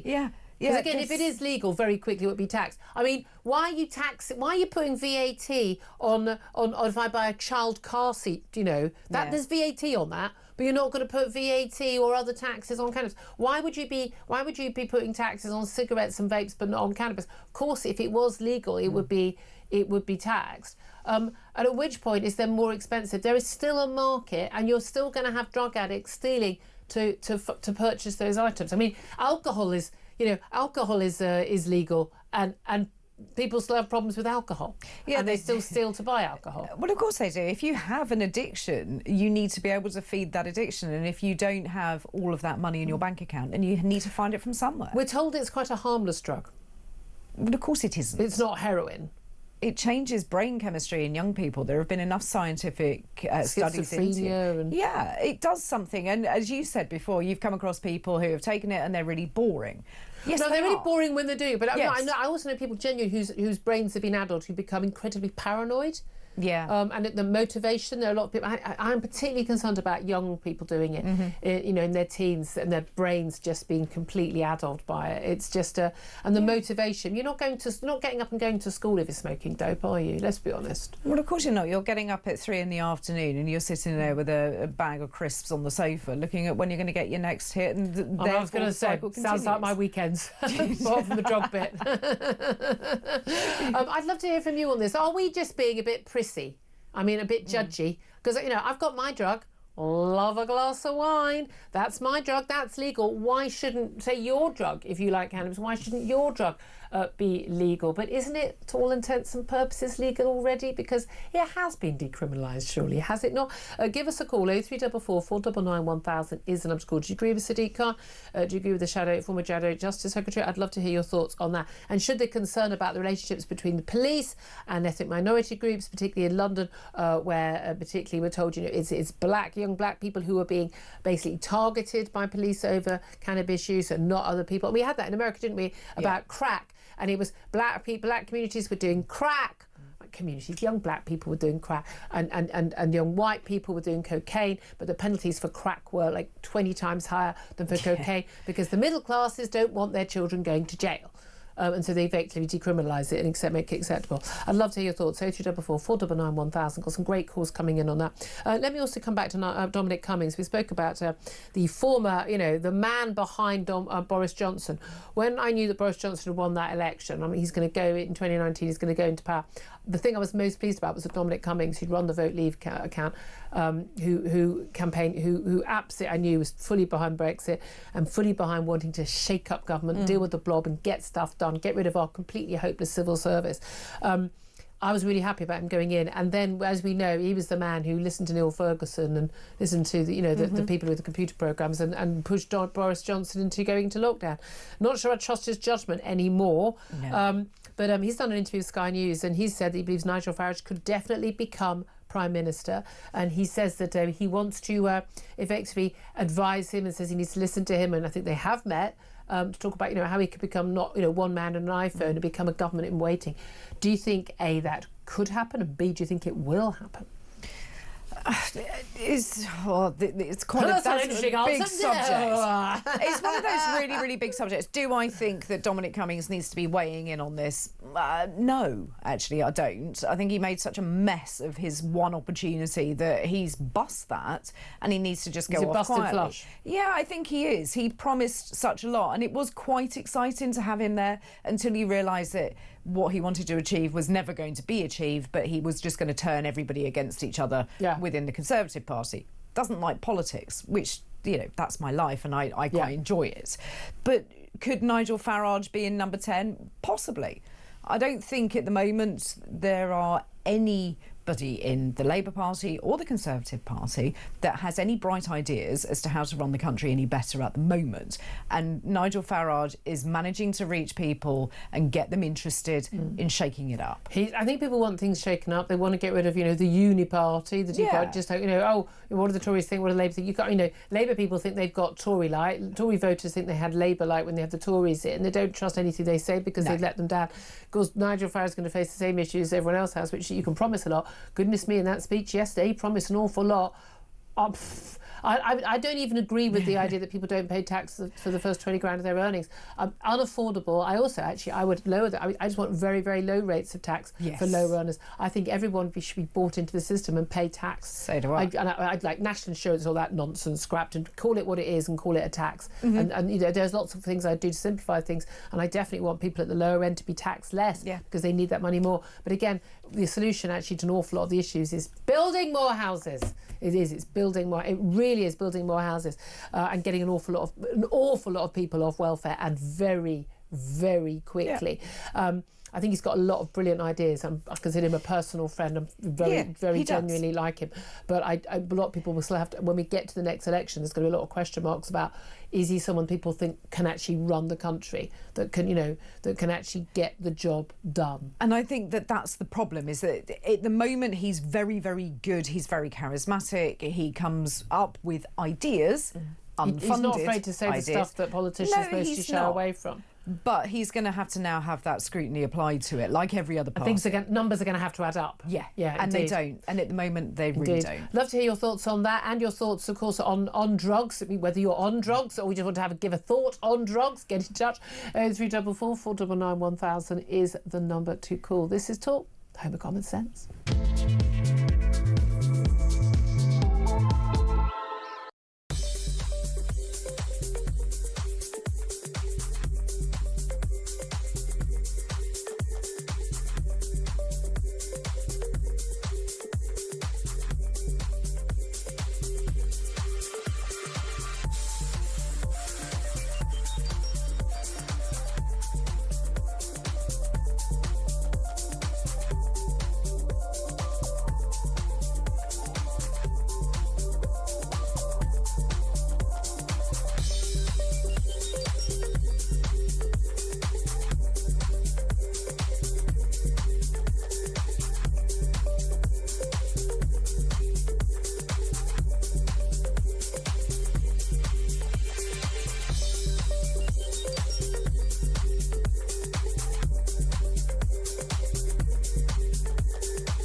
Nigel Farage's promises add up to over £100 billion. £100 billion, that is Liz Truss times 2.5.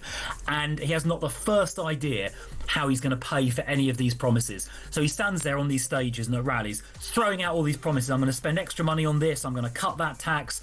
All these promises, well over £100 billion. Nigel Farage has never been in government, hasn't had to explain a record. He's making those promises without having any idea how to deliver them.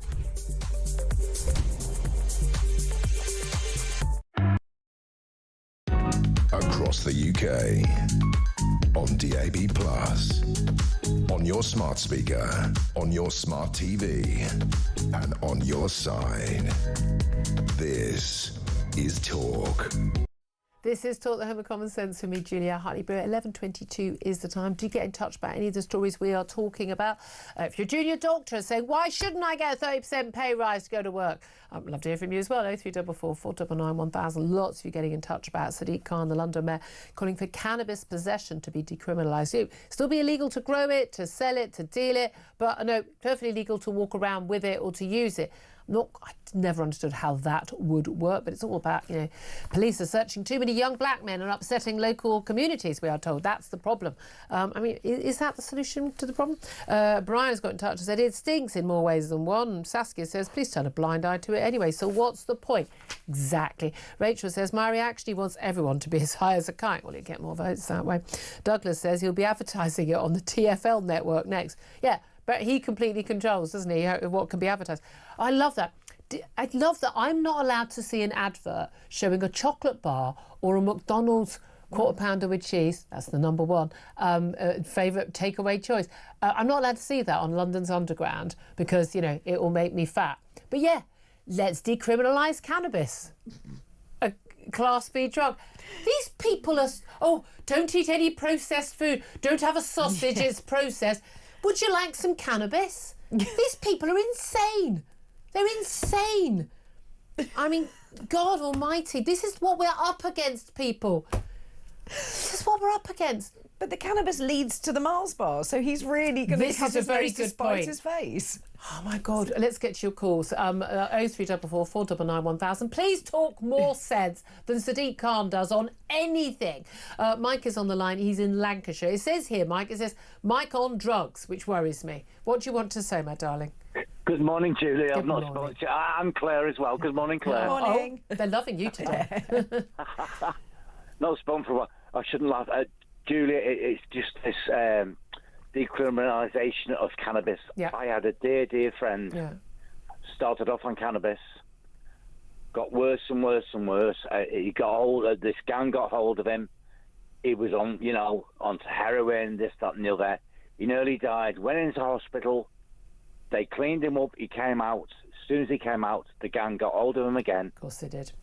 And he's dead now at 38. Oh God. Drugs overdose or? It was he was just he was doing also chasing the dragon, this, that, and the other, and he was. But it is the gateway drug. I mean, I've always thought again that I mentioned earlier. I think that smoking is weirdly the gateway drug, and that's not even illegal. But once you're smoking cigarettes, it's much easier to smoke cannabis because I mean I never smoked and the thought of that would just be really unpleasant to me. But cannabis has been normalised as the Julie, safe drug. I tried it once many years ago when I was like a teenager. I tried it once. I thought, don't like this, as you did when you were a teenager. Mm. But he was the most gentlest, loveliest guy you could ever wish to meet in your life, and now he's dead. Did you talk to him about it ever early on? Did you say, "Hey, mate, are you sure you?" I tried, but he was just he had a few mental health problems. Not, he was just escaping, social phobic. Yeah, and they just got hold of him, and and I at his feet I wept. But the worst thing, Julia, his sister is now on it. Oh God. I can't imagine what the parents are going through. Yeah. Well, his dad said to me, I won't mention names, but his dad said to me, I've lost a son. Now I don't want to lose a daughter to it. But she's doing it. But she's ringing me up as well for money. Yeah. To fund it. And I just say, no, I am not giving you money for blah, blah, blah. But also, Julia, I'm visiting my mum at the moment. My mum's 91. Yeah. And me and my sister take care of her. But where my mum lives, 2 doors away, there's this like 2-block council flat. They used to put pensioners in. Now there's drug addicts in there. Yeah. There's stuff going on all night, all day. Yeah. I've rang the council. They refused to do anything because they said to me, we can't do nothing because they're vulnerable. And I said, what about my mother? She's 91. She's scared stiff. Yeah. And they won't do it. And again, it's just been, that's my worry, it's just been kind of like normalised and accepted. And do you think part of the problem is, again, a sort of a media class, a political class, who've just sort of gone, it's just cannabis and we use it and our kids use it. It's not an issue, but they don't realise how actually, unless you've got, and I know I've met many people in my life who are even regular cocaine users. It's rife in politics and journalism, and they actually carry on completely normal lives. Most of them then they go through a phase, they don't use it anymore. But there are an awful lot of people that can't do that, and these people they make it out. It's just a thing, and it's a phase, and it's okay. A normal thing, Julia. I mean, I'm 67 now and stuff, and I moved to London like when I was 20. I my first place was in Soho. I loved it, but it was nothing like it is now. No. I worked for. Well, I'll tell you this now. I used to work for Peter O'Toole. Oh, really? Wow. Yeah. And the things I've seen with Peter when we used to go around. So it's nothing like what it is. That's now, a whole different radio show. Yeah.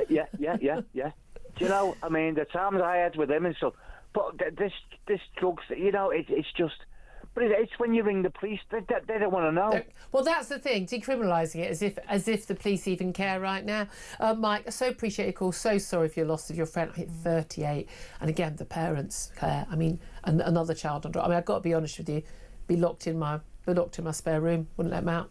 Simple as that. I really would.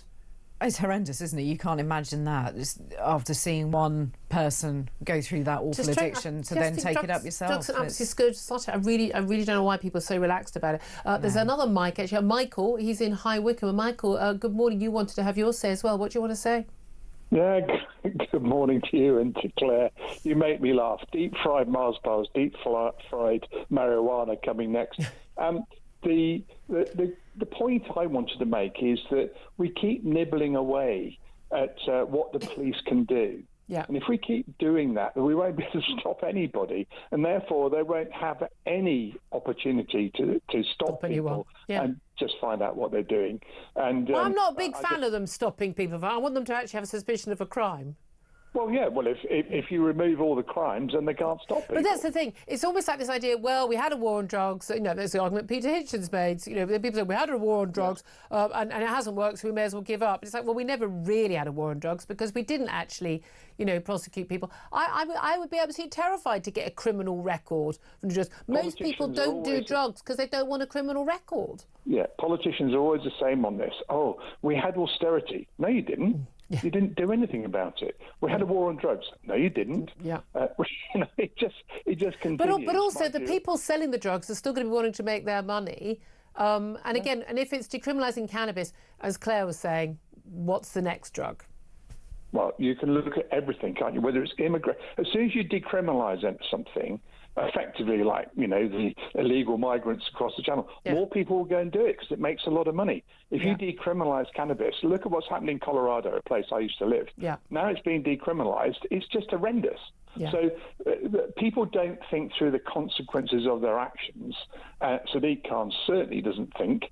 And the problem you have is that when people do that, politicians particularly, they give people a green light to go and do loads of other marginally illegal things, and they go, oh, well, let's make those legal, then we won't have a problem. Yeah. And eventually the area that you have that you can, if you want to use the term, defend or say as society, just shrinks more and more.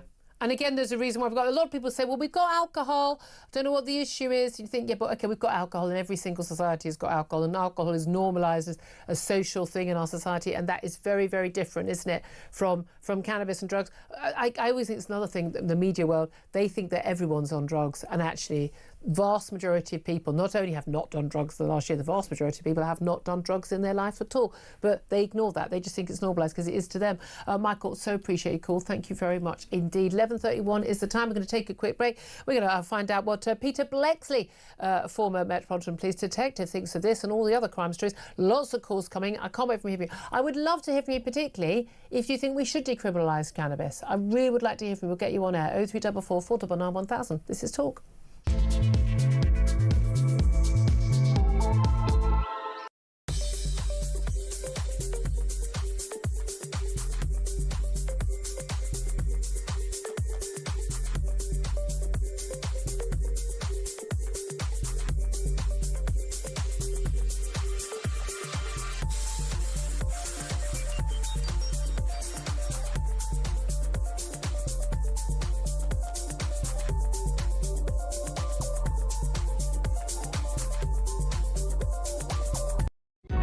Across the UK, on DAB+, on your smart speaker, on your smart TV, and on your side. This is Talk. This is Talk. Thank you so much for joining us. It's 11:33. I'm Julia Hartley-Brewer. Claire is still with us. We're now joined by Peter Blexley, former Metropolitan Police detective. Very, very good morning to you, Peter. Good morning to you, Julia. Always good to talk to you. Can we start, please, just first of all, because we're having lots of calls about cannabis, and there's lots of other conversations I want to have with you. But in terms of Sadiq Khan, the Mayor of London, he's commissioned a report, and the former Labour Justice Secretary, Lord Faulkner, basically says we should decriminalise cannabis, because it's part of an issue, particularly with police saying, "Oh, you smell of cannabis," to young black youths, let's be honest, and saying, "Can we stop and search you?" And this is creating tensions between the police and that particular community in London. Is that the answer, decriminalising cannabis? Julia, let me make something perfectly clear here, if I may. I do not condone drug taking or encourage it in any way, shape or form. In fact, most drug takers that I've come across are the most tiresome and boring people imaginable. But this proposal is doing partly the right thing for exactly the wrong reason.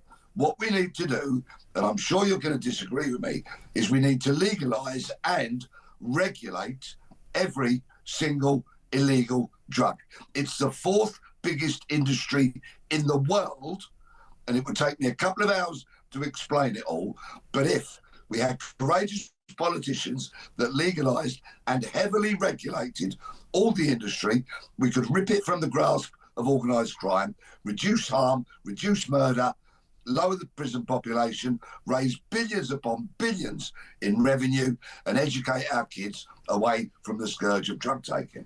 I could not disagree with you more, Peter. The gangs are they'll just moved on to a bit more people trafficking or gun running for a start. Also, they're going to be wanting to deal those drugs to the people who can't buy them. That'll be the people who won't be able to afford the taxed goods, and they'll be getting them through them, or they'll be going to the under 18-year-olds. But also, I don't want to fund education, my kids' education in school, from another person out of their head on heroin on the tax they've paid for it. Plus, you're an ex-police officer, for goodness sake, Peter. Do you think all the people who are currently shoplifting and stealing and burglaring to pay for their drug habit are miraculously going to suddenly have the money to pay for their legal drugs once they're taxed and got VAT on them? Of course not. They're going to carry on all the criminal activity, aren't they? So I don't think that works at all. The states will be awash with billions, and with regards to problematic drug users, we can get them the treatment, get them the help, and get their lives back on track. There's the lowest success rate. I think it's about 1% success rate in getting people off drugs, unless they've already hit rock bottom and want to get away from them. Because it's underfunded, and we've never tried this idea. People who go to the Priory have got the same rate of success, for goodness sake. You have to have an awful lot of money to go to the Priory. Yeah, I'm just saying, they're not underfunded and they're still not having a decent success rate. Is it not? I mean, look, I know that police have more trouble realistically with, drunks and alcohol and violence, whereas you tend not to see, unless it's the drug dealers themselves, violence from, say, someone on cannabis so much. And I can understand the people's argument on that. But we've already got alcohol. It's normalised. It's part of the way our society, and indeed every society pretty much functions. Apart from, the few, religions, Islam, where you don't have religion. But adding extra effective legal drugs into the mix, that's just going to create more problems than solutions, isn't it? No, not with a properly regulated environment. The harsh reality is this is a supply and demand industry, and the demand is increasing year upon year upon year. The current prohibition means that all we are doing is making criminals richer, and they are selling more drugs irresponsibly to people whom they want to take more and more and more and more addictive drugs. If people bought their drugs, sourced their drugs through a regulated environment, a regulated outlet, then the harm would be reduced dramatically. There wouldn't be these turf wars. The murder rate would come down dramatically. You're absolutely right when you say criminals would move on to other things, but they're already doing that anyway. So many criminals are online, and as you point out, people smuggling, fraud, and as such. But you're self-certain. I can understand the argument for cannabis and the argument that actually the cannabis has got much stronger. It's skunk now. It's not as mild as it used to be 20, 30, 40 years ago. And that's partly of the fact because it's been criminalised, or because it is criminalised, and therefore, you get more bang for your buck if you're importing it and it's stronger. And then people could actually go to, and this has happened in other countries, people could go to a shop and they could buy, weaker stuff or stronger, and they'd have more control of it. But when you're moving into, crack, cocaine, heroin. I think that would be madness. No, it really wouldn't. And so many people move on from cocaine to crack, for example, because to change somebody's mental state is the most natural thing in the world. It's why people take sugar in their tea or coffee, read a book, go to a comedy store, watch a film. You know, we do things to alter our mental state, go to the gym, all these kind of things. So people want to change their mental state through drugs, unfortunately. If the drugs that we were giving them were not so toxic, were better regulated, then there wouldn't be the need for what I call under the kitchen sink. Is there non-toxic crack or heroin? Yeah, cocaine in its purest form, when it leaves what I will call the factory gate in the jungle, is generally speaking 100% pure and doesn't have the toxins in it, which it does by the time it reaches the pub toilet in London. Yeah. Yeah, I mean, I vote no, but I'd love to hear everyone else's thoughts on it. He's a former police officer. Certainly an opinion that a lot of people hold and a lot of people would agree with. Give me a score. Tell us what if you agree with Peter in particular. I'd love to hear from you. 0344 499 1000. Let's move on and talk about other issues with crime because I had two interesting stories today. 6 different police chiefs, including the Met Police Chief and Manchester, Great Manchester, Merseyside, and all the big metropolitan chiefs. They basically warned the Prime Minister that his crime pledges are in peril because they're just not getting enough funding. Big concerns in the next spending review, in the autumn budget. We're going to be seeing Home Office budgets cut. We saw that under austerity with David Cameron and George Osborne. And they said you're not going to get 13,000 more police officers. You're not going to halve knife crime. You're not going to tackle women, violence against women and girls if you are basically not providing the funding.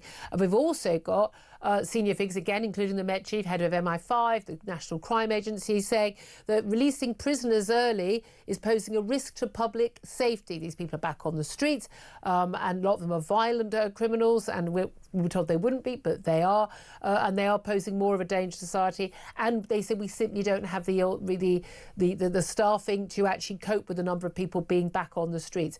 What do you say to those claims from, let's face it, people who know what they're talking about? These are very worrying warnings from all the big hitters in law and order. As you've said, head of the Met, MI5, National Crime Agency, National Police Chiefs, writing to the government and saying the streets are going to become even less safe than they currently are. And that is a huge worry. The trouble is, political talk is cheap. Policing is expensive. And so much of the policing bill is made up by the wages that the officers are paid. Mark Rowley has already said he's going to have to lose 1,700 police officers. Yeah.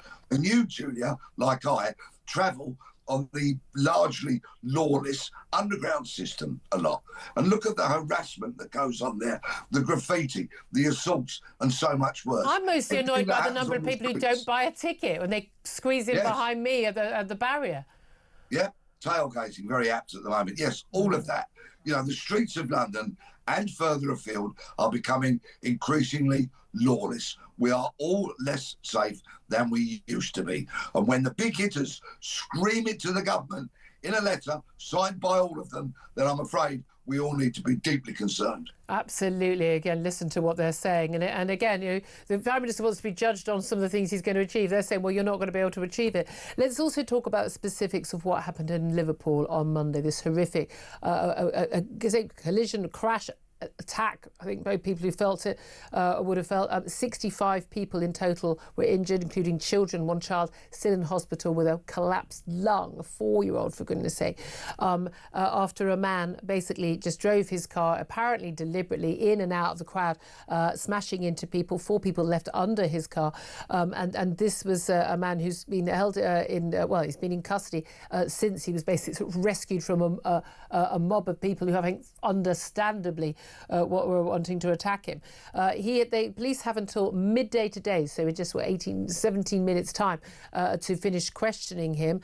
He has already, we're told, been arrested on numerous charges of attempted murder, dangerous driving offences, but also driving under the influence of drugs. But also the police say they couldn't work, people couldn't work out why his car was able to enter this road that was full of people as part of this victory parade for Liverpool winning the Premier League. And they believe that he tailgated, as you mentioned, tailgating an ambulance going to help a member of the crowd, and they tailgated through there. What do you make of what some are saying may well have been police and council failings in keeping people safe. And what do you make of what we've been told so far about the man in custody? Yesterday, Assistant Chief Constable Jenny Sims told us all not to speculate. So I won't speculate, I'll deal with facts. And the fact is that Ford Galaxy got into Water Street, which was a road that had been blocked, is the direct result of a catastrophic failure of the security operation. It simply should not have been allowed to happen. And when Sims says we had no intelligence that such an attack was going to take place, well, that really is a nonsensical thing to say, because with any major security operation, you tell everybody, expect the unexpected. Yep. Be on your guard. And it would appear that somebody has very much dropped their guard in this regard. Is there an argument where, and again, I've kind of been of that view for many years in terms of, terror attacks, and this wasn't a terror, but that was what a lot of people, and let's face it, including the police, would have suspected at the current time, having seen those videos, the car, appearing to drive quite deliberately into groups of people in the crowd. That you can only prevent so much. So, for instance, again, we have all these protections, well, supposedly the theatre of security when we get on a plane. So, I've got a 120 millilitre bottle of water. That will be deadly. 100 millilitres, absolutely fine. I mean, it's abject nonsense, a lot of this stuff. But I can get on a train. I can get on a bus anytime. That's not a problem with these things. We remove the waste bins from train stations for years because of IRA attacks using waste bins. We do this. We put up barriers. I mean, we work here just on London Bridge, and we've got off the London Bridge, Westminster Bridge attacks. Those massive big barriers everywhere. And then we have some attacks at some Christmas markets, so they put bollards and barriers around there. At the end of the day, we're always preparing for the last attack, whether it's a terror attack or a criminal attack or someone who's drunk or off their head on drugs or whatever it is. But you actually can't always protect everyone all the time. Isn't that the issue? But no, there is no such thing as 100% security, but you have to be on guard. You have to have the ability to see round the corner and to expect the unexpected and always be prepared for that. Yeah. The whole face of these multi-victim events has changed. 30, 40 years ago, the terrorists had bullets and they had bombs. So you would look for those and take out the terrorists when they were in possession of those. Now, unfortunately, mass casualty attacks use everyday items like knives and cars. Yeah. And so it is very much more difficult for law enforcement. And in that regard, they have my sympathy. But when you're on an event like this, it is sometimes very easy to be swept along by the euphoria, by the joy, Yep. by the happiness.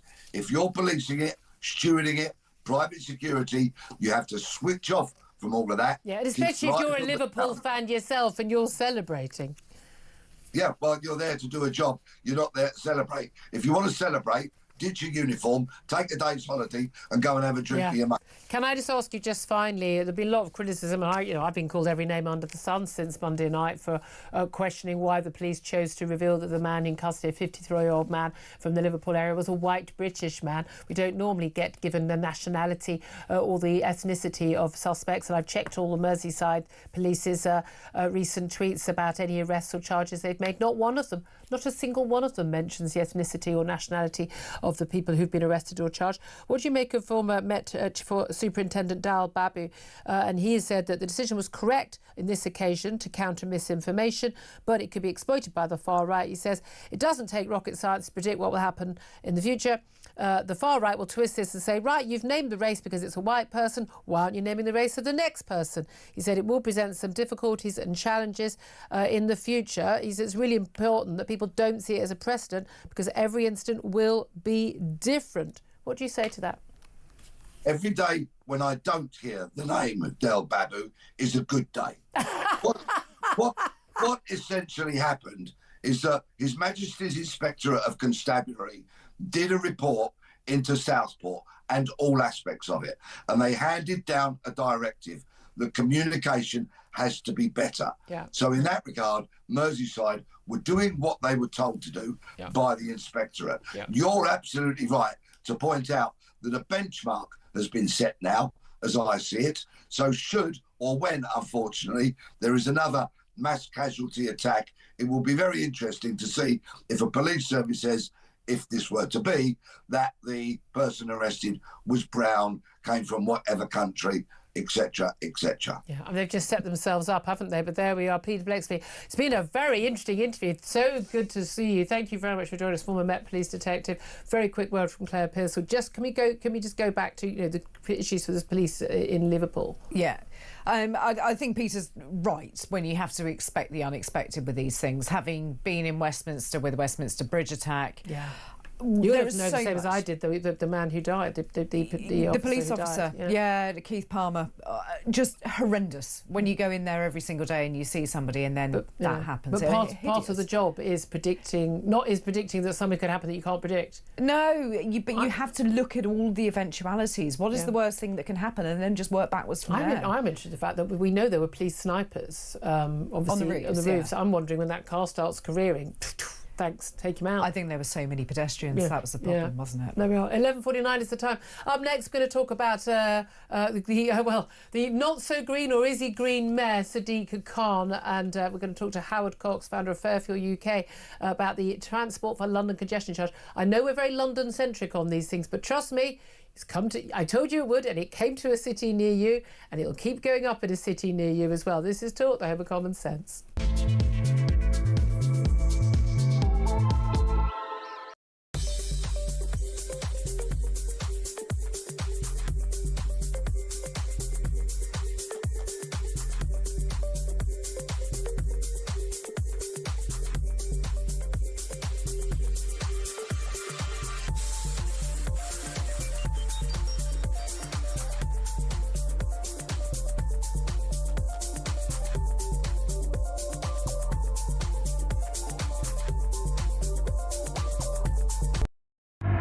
We have things like the Diamond Diversity Report, which I used to look at when I wasn't allowed to speak or wasn't allowed to be on the BBC, which will show you that minorities are overrepresented, at least on TV, by about 2.5 times. So we have the stats to show if you are a white man, you actually are being prejudiced against. I was told by somebody very high up at one of the main channels, very, very high up, that is, unfortunately we can't have someone who looks like Louis Theroux. And they said, look, we'll take the ideas, but we need somebody who is a minority to be on the screen.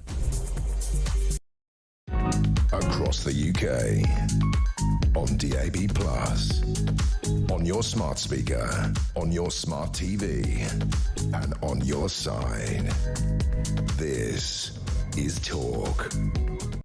Good morning once again. This is Talk, Home of Common Sense with me, Julia Hartley-Brewer. Let's talk right now about, green mayors. Yeah, Sadiq Khan in the news an awful lot. We're talking about him and cannabis and wanting to decriminalise it. But he's also the man who's always obsessed, is he not, with pollution and indeed traffic. And apparently these are the works of the devil. Not drugs, they're fine. But, driving your car means you're a very, very, very bad soul. Well, Sadiq Khan in London is set to raise London's congestion charge by 20%, so up by a fifth, up to £18 a day. He also plans to scrap a discount scheme for residents, which was apparently to encourage greener travel. But basically, if you've got an EV car, you're no longer going to get your discount that you used to get, partly because actually, let's be honest, if you're driving an electric vehicle, you're richer than everybody else because they're more expensive. Let's talk about this with Howard Cox now, founder of Fairfield UK. Big fan of Sadiq Khan, long time, aren't you, Howard Cox?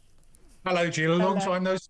I know, indeed. I know you've always loved pretty much everything that Sadiq Khan has done. You ran against him for London Mayor, basically over, the congestion charge or the ULEZ zone, expanding it out. I don't even think about driving my car to the supermarket or back or out of London. I've got a diesel, so I'm basically the devil incarnate.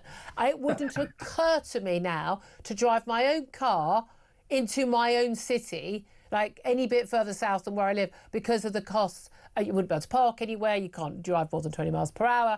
You're sitting in solid traffic anyway, and you're going to pay a massive big charge. But we are talking about squeezing Londoners and visitors to London until the pips squeak, aren't we? Yeah, and small businesses, of course. That's one of the most important things. I've got to make an apology to your viewers and listeners that I didn't win the election. I'm sorry, because then we wouldn't be talking about this, would we? This is true. But he's basing this on an ideological belief that cars are destroying the planet. Yes. But that's just apart from the one that he drives around in all day.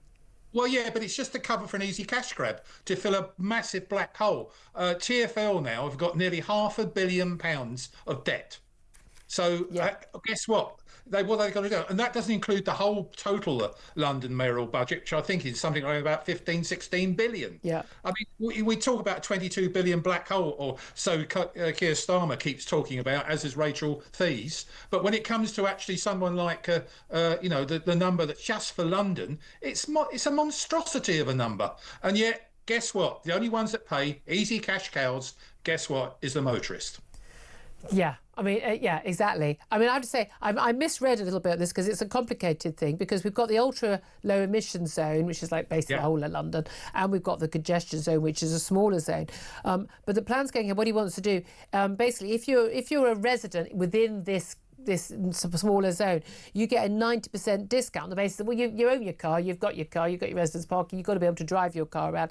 But he's saying you're only going to be able to receive that congestion charge discount if you use an electric vehicle, and they can currently enter free, but they're going to get a much smaller discount. But again, so he's giving a discount to people who almost by definition, I mean, if you're living in the centre of London, you're well off. And if you're driving an electric vehicle, they cost a damn sight more than the equivalent vehicles, diesel and petrol. You're also better off. So he's giving a discount on a tax to the better off people. I mean, talk about man of the people, eh? Yeah, well, what's amazing, the actual charge is called a congestion charge. Yes. What he's actually saying is electric vehicles don't cause congestion. Excuse me? They're magical.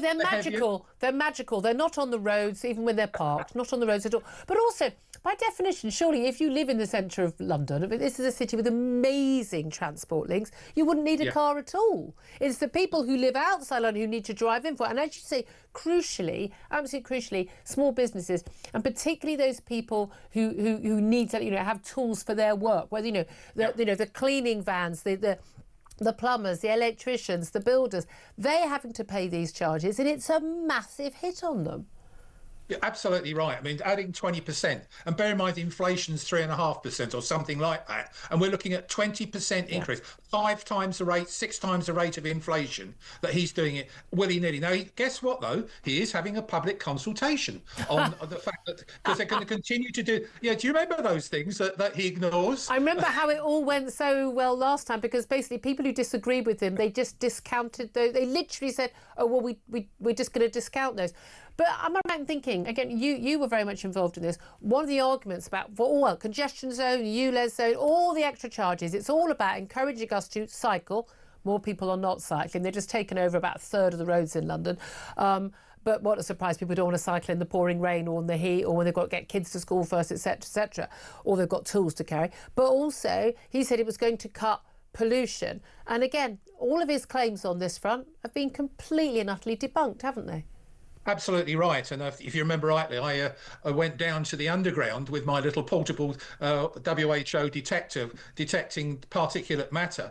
It's 4,000% more pollution down there at roadside level. And I compared that from when it started, the ULEZ zone, to about 3 or 4 months ago.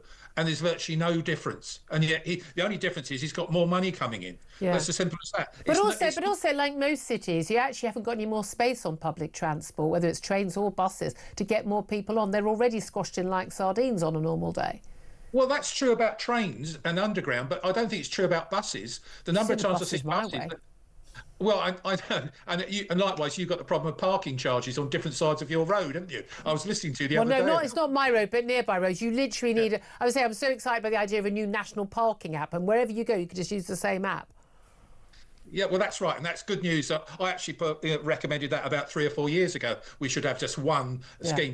But going back to this whole thing about this is purely a cash grab, and I want your viewers and listeners to understand this is nothing to do about improving business for London, because London has been destroyed by Sadiq Khan. It's not being improved by Sadiq Khan with these policies. But also, every single one of these policies that's brought in London, and I've predicted this about 10 years ago, they all end up in Manchester and Liverpool and Glasgow and Edinburgh and Bristol. They end up at, well, Bristol and Oxford, even worse. So good to talk to you. Come on again soon. Howard Cox, founder of Fairfield UK. Claire Pissell, look, you're a bit of a country bumpkin, aren't you? She lives out there's fields and everything. But when you come into London, I mean, would it ever occur to you to drive? Do have to drive if we do very early mornings because there isn't any public transport and it costs me. Again, a lot of people do those fortune. shifts. I mean, lots of emergency workers and exactly. So you don't have a choice. So you then have the congestion charge to pay, and also he is now charging me to use the Silvertown or the Blackwall Tunnel. On the Parliament, exit. you work in Parliament. Doesn't Parliament have parking? Have you got a parking space in Parliament? I don't. I'm not important enough for a parking space. Just checking. Sadly, I'd like one. I know, just if it'd be nice to have one. No, but this is a massive issue. And again, I don't want to get London centric. Whether it's about cannabis, whether it's about crime, whether it's about policing, and or whether it's about things like congestion charges and all of this. It starts in America. Comes to London and then it goes to every other city. And we've seen this. I mean, I know in Oxford they've been having an absolute, I mean, literally want to put in a system. You're going to be photographed and you're not allowed to drive into this zone more than 20 times a year. This is seriously terrifying, nihilistic stuff. I mean, dystopian future. Yeah. It really is, but that's where we're going. And again, does that money get spent on anything good, or do they just paint a load of crossings in rainbow colours, and Sadiq Khan does some more adverts with his own face on and hires a few more press officers rather than more police officers, is what we actually want. You know how I feel about this. Hi Sadiq, if you're watching. Anyway, this is Talk. We are the home of common sense. Darren Grimes up next. This is Talk.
Across the UK, on DAB+, on your smart speaker, on your smart TV, and on your side. This is Talk.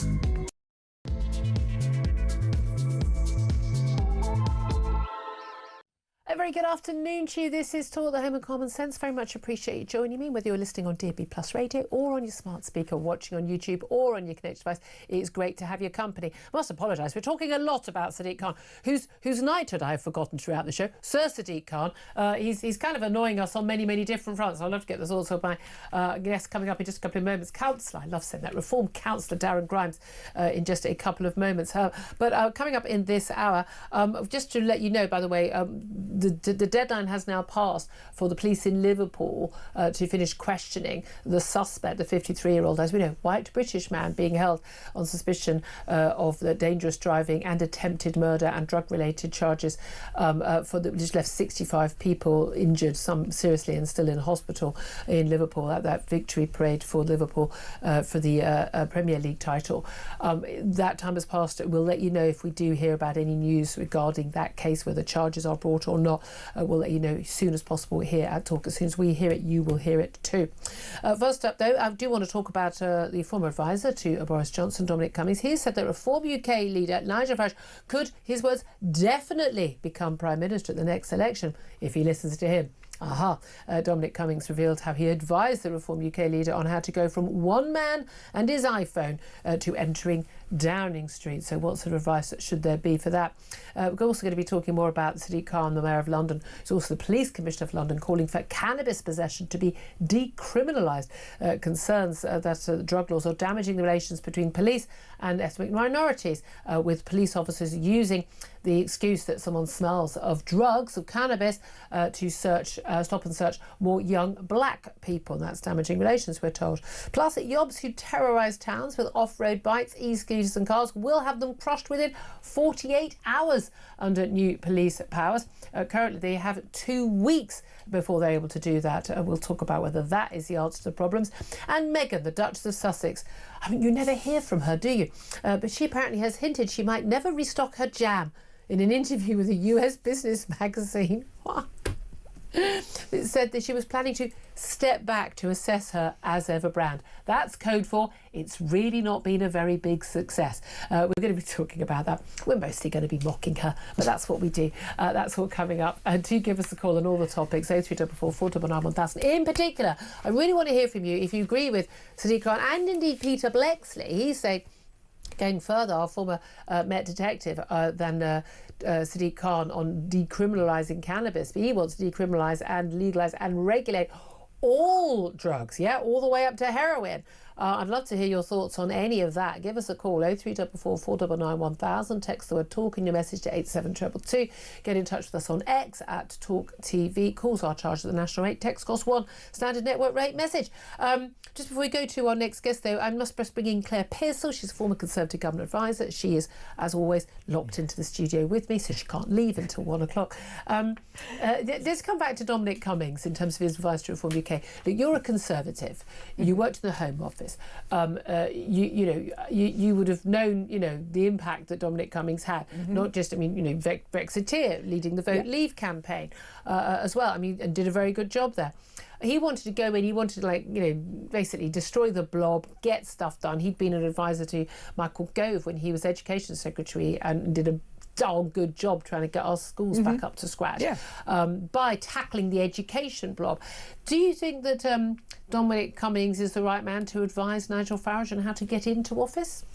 You know what, his advice is always worth listening to because he does look at things in a slightly different way to pretty much every other politician out there. But whether he's going to be successful or not, I don't think so.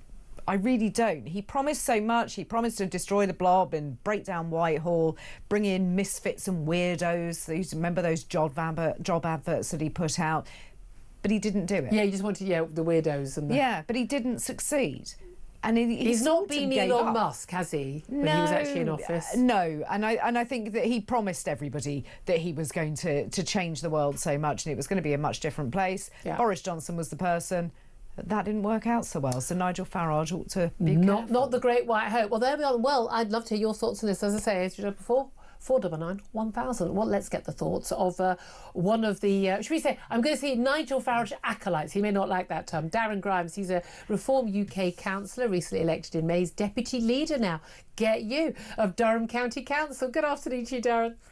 Good afternoon, Julia. Great to be with you. Great to have you join us. How are you enjoying being Deputy Leader of Durham County Council? What have you done? Have you dealt with the blob at Durham County Council? Are you sorting it all out? You know, Julia, we've been really, really busy sorting out what we're going to do to actually audit the expenditure here at Durham County Council. But the only thing the media have wanted to talk to us about is the fact that we had the temerity to take down the identity-obsessed flags of Pride and other foreign flags from the County Hall building itself. I wish I could talk about other topics, Julia, but that seems to be where the fixation is. Now I want to talk about that. No, but can I just say, were they flown routinely, those flags? Because I mean, the thing is, often they say, well, it's Pride Month. With all due respect, it does appear to be Pride Month every month these days. Exactly, and that's exactly what we experienced here. You know, the fact of the matter is it was up there because there was some armed forces event. Well, I tell you what, Julia, I don't know about you, but I actually think our armed forces are better represented by flying the national flag and our county flags over flying some flag that's become, I think, better known these days for being associated with trans ideology that's been pretty harmful when it comes to the safeguarding of children. Yeah, I couldn't agree with you more on that. Let's talk about Dominic Cummings. Is he the secret advisor, the Machiavellian advisor to Nigel Farage? He says we know, and it's been reported before, that Nigel Farage, your party leader, has met with Dominic Cummings in the past. Dominic Cummings has done an interview with Sky News, and he basically says, look, he has advised Nigel Farage on how to go from what he calls one man and his iPhone and an iPhone, and how he could enter Downing Street. We know that Dominic Cummings is a good campaigner. I mean, we know that Nigel Farage is an amazing campaigner, and the combination of Leave.eu and Vote Leave delivered that Brexit victory, which you were involved in it, which you and I feel so strongly about. Do you think that Dominic Cummings is the right person to advise Nigel Farage? I would always listen to what Dominic has to say. I think he is a great intellect and someone who's a deep thinker about so many issues. He goes sort of under the radar, a bit like a submarine for a number of years after each time he's had some prominence or some power. And he did this after the North East Assembly, of course. He won that referendum to actually build a North East Assembly. Then he did it for No to AB. Then he did it with Brexit. So believe me, I listen when Dominic Cummings talks. But I think actually on so many issues, the party is already going in the direction he calls for. The professionalisation has been absolutely immense and intense. Zia Youssef has been working night and day to actually ensure the party is shipshape and has professionals gathered around it. We're seeing that in our councils, 10 councils that have majority reform administrations now. Yeah. So, I listen to Dominic Cummings. I want to hear what he has to say. But I do think the party is already going in that direction. What I will say, Julia, he was right to say that Kemi Badenoch and the Tories may well have had 200 years too many. Well, it's interesting because a lot of people think, well, the Tories have always survived, so why wouldn't they always survive and carry on? But he goes, that they may have actually just passed and their moment has gone. W.H. Smith, Julia. Do you know what? I genuinely, the other day, walking down my high street, and the W.H. Smith was closed, and do you know what? I cheered. Absolutely awful, overpriced shop, terrible staff. The only useful thing was they put the post office in it, but terrible, lazy staff, messy shop, massively overpriced. Every time you went in there, someone was trying to make you buy a Terry's chocolate orange or a bar of Dairy Milk. I've only come in for a paper or a birthday card. £4.75 for a piece of card.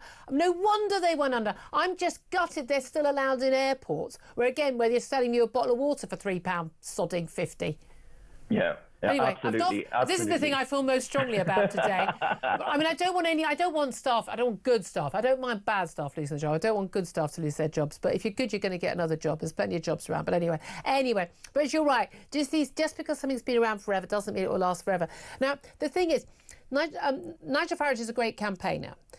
He's a great communicator. And Labour constantly going on, he's a public school boy who wants to privatise the NHS. This isn't going to fly with voters. They're just not interested. They said that about, David Cameron went to Eton. No one cared. Boris Johnson went to Eton. No one cares. Their own most successful party leader was Tony Blair, who went to Fetters College, a posh public school in Scotland. But someone being good at campaigning is not the same as someone being good in office. And as we saw, Boris Johnson, bloody awful when he was actually Prime Minister.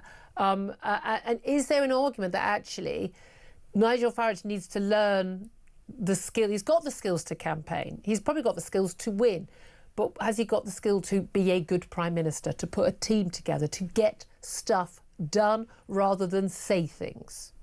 I think actually looking at the team he's put together now, as I mentioned, the chairman, Zia Youssef, and Richard, as you know, I love Richard. I've known him for many years, of course, and a host of other people, actually. I think that the team gathered around him, Sarah's great talent, Sarah Pochen, that is. And the fact of the matter is, I think actually already you're starting to see a coalesce of really quite powerful professional characters gathering around Farage now to say that this is a party that's serious about government. You know, with so many people yesterday after that speech he gave in London with the council leaders up and around the country, people were saying, wow, this is a man who's clearly shown intent. He's serious about this. You know, he's probably been known once or twice throughout his career as a political maverick. Well, now he's showing that actually he's a political dynamo and he's going to get serious. Well, I mean, that was a lovely party political broadcast, Aaron, but the reality of some of the numbers adding up, that there wasn't enough scrutiny of what Labour were going to do when they got into office. But it was said openly again and again and again that their numbers didn't add up. The Institute of Fiscal Studies, everyone all pointed that out. But do the reforms numbers add up? I mean, OK, we haven't got a manifesto as such. He calls it a contract. But even, you know, well, what happens in the 28 or 29 general elections is going to be very different. But talking about taking everyone, you know, out of paying income tax the first £20,000, utterly unaffordable. You're going to have to put taxes up somewhere else. Where? Allowing more kids, more parents who aren't working or doing, you know, 1 day a week, which doesn't fly for covering your bills, to claim benefit, extra universal credit up to £3.5 grand a year for having 3 or 4 or 5 more children. Again, that hasn't even got public support. That's an insane policy. OK, winter fuel allowance back for everybody, including millionaire pensioners. Great, but you're going to have to pay for it. I mean, there's a lot of policies. He's talking a good game. Money here, money there, no problem. Cut your taxes here. But, well, you know, it's got to all add up in the end. And I don't think it does. Well, there are 2 points there from what you've just said. On that second point around child benefits and actually encouraging people to have more babies, if we don't do this, Julia, then the tax take will decrease like you've never seen before. And the reason No, Darren, I'm going to stop you. Hang on. No, I'm going to stop you because you're talking about something different. We're not talking about child benefit. We're talking about child tax credits. We're talking about extra benefits for people who don't work or are not working even remotely enough to pay their bills, let alone cover everything at all, who are basically on universal credit, having more children. Getting a load of people who aren't working to have a load more children is not going to solve our economic problems. It's not child benefit that he wants to raise. Yeah, but there are people who may not want to be on universal credit for the rest of their days, and we will actually work as an administration to ensure that people how does giving them more benefits encourage them to work? Well, if they have children, Julia, and they have several children, more than 2, for example, I don't think it's fair on the child, for example, to say, well, you know, the only solution here is to send people back to work when they've got 3 kids that they can't afford childcare for and a whole host of other issues. No. If you're on low income, this is absolutely right. If you're on low income, you're getting your childcare pretty much for free. The absolute solution to people who are needing to get extra benefit because they've got their 3rd or 4th child: A, stop having children you can't afford. That's stopping you working. And B, get a job in the first place, let alone a better job. That the solution to people not working and having more kids is not giving them more money to have more kids. That is not a policy that is going to fly with most voters. I agree with the first point. Of course, we need to encourage more people to get into work. Don't encourage them, force them. Well, stop giving them free money. Encourage through policies, like that, like saying that actually the actual ways and rules and means that you have to be tested for should be greater. Of course they should. People are getting far too easy a ride for doing less and less and less, but expecting more and more and more. Why is your party leader suggesting doing more? Because when it comes to children, Julia, if we don't increase the number of people having children in this country, we face a civilizational moment. Darren, this policy won't make a single bit of difference to the number of children who are going to be economically active in this country. That's not. You want to encourage young people who doing their bit, who are working hard, who can't afford. I remember you saying, well, you had to leave London, affording the rent, affording to buy a home, and having a good life. People are paying their university debts. They're paying. They can't afford the rent, let alone to save up for a home. They're not settling down in time. Women are starting to try and have kids at the age of 36. What a surprise! They can only have one, and they can't afford to have a second because they can't afford a bigger home. That's how you get more kids born. You need to make housing more affordable. People mustn't have university debt. You want people who are working, who are productive, good members of society to have more children, not people who've already got 3 kids sitting on the dole. Yes, but not everyone, Julia. So, for example, my mother was a recipient of benefits when she had me. She was a single parent, and that was just because she divorced a very nasty man, to be perfectly frank with you. And we should be helping those women. Well, when did she go back to work? When did she go back to work? She went back to work once we were old enough and actually able to get childcare. Well, old enough, you know, at the age of being at a school, nursery, whatever it may have been at that time. She didn't just think she'd have a life on the dole, though, did she? No, she didn't. But we do need to actually be there for people, because not being on universal credit does not necessarily mean, Julia, that you're, 1, not even in work, or 2, not willing to work. We do need to encourage people. We do need more stick over carrot. I agree with all of that. Totally. You've got no stronger an ally. But we've got to actually focus on what works, and we've got to say, well, actually, it's not worth a blanket approach, because there are people like my mother who had no other choice but to do that. Otherwise, bringing up 3 children on her own would have been absolutely impossible. So, with respect, I do disagree with this blanket sort of assumption. I'm a big fan of A, most single mums do work, and B, I'm a big fan of making sure that dads pay. And if we need to put them in prison, there are some spaces, surely, if you don't pay for your own kids, I don't sodding well see why I should. No, I'm absolutely serious. I'm absolutely serious. And if I'm unemployed, I can't pay for them. Well, then we're going to give you a job, and you're going to turn up. And if you don't, you go to prison. I really think we need to encourage more social responsibility. And I don't think handing out money to people who've had too many kids that they can't afford is a good idea. And I understand the circumstance where someone has left an abusive relationship and they're in a situation where, you know, they're now, on their own. Well, parents still have to pay for their kids. I'm sorry, they do. Let's come back onto something else. I want to talk about the drugs issue, because we've got Sadiq Khan, the London mayor. I know you're a huge fan. He's the man who has said basically he can't deal with stabbing, violence against women and girls, all the issues we've got in our great capital city. But he is the police commissioner for London. He says that we should decriminalise cannabis so that possession and smoking cannabis is not a crime. It won't be something the police will get involved in. And part of this is because, although dealing it and buying it and dealing it and growing it will still be a crime. But the argument is, from his every commission he's had into this, is that we've got police who are using use smell of cannabis as an excuse to basically stopping and searching young black people, and that is creating community tensions. What do you say to all of that? Well, Julia, I'm not surprised to hear Sir Sadiq actually call for the decriminalisation of drugs, because you'd have to be on drugs to continue voting for that man, as far as I'm concerned. Look, I would argue that decriminalisation of marijuana has already happened, right? We've heard that from even as far as up here in Durham. We've heard police authorities actually say that it has effectively been decriminalised already. So that's all right then. Shrug your shoulders, let's just forget the law. No, we shouldn't do that. And if someone smells of weed, Julia, I think it's perfectly rational, perfectly fair for the police to say, well, maybe we should check that person's pockets, see if they've got a bundle of marijuana on their person, because they are probably going to have it.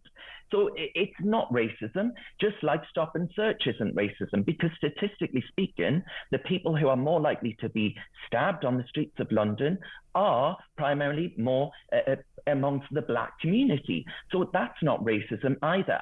I've heard all of these things time and again from Sadiq, because I think he is the ultimate race baiter. That's what this is about. decriminalisation of drugs won't work.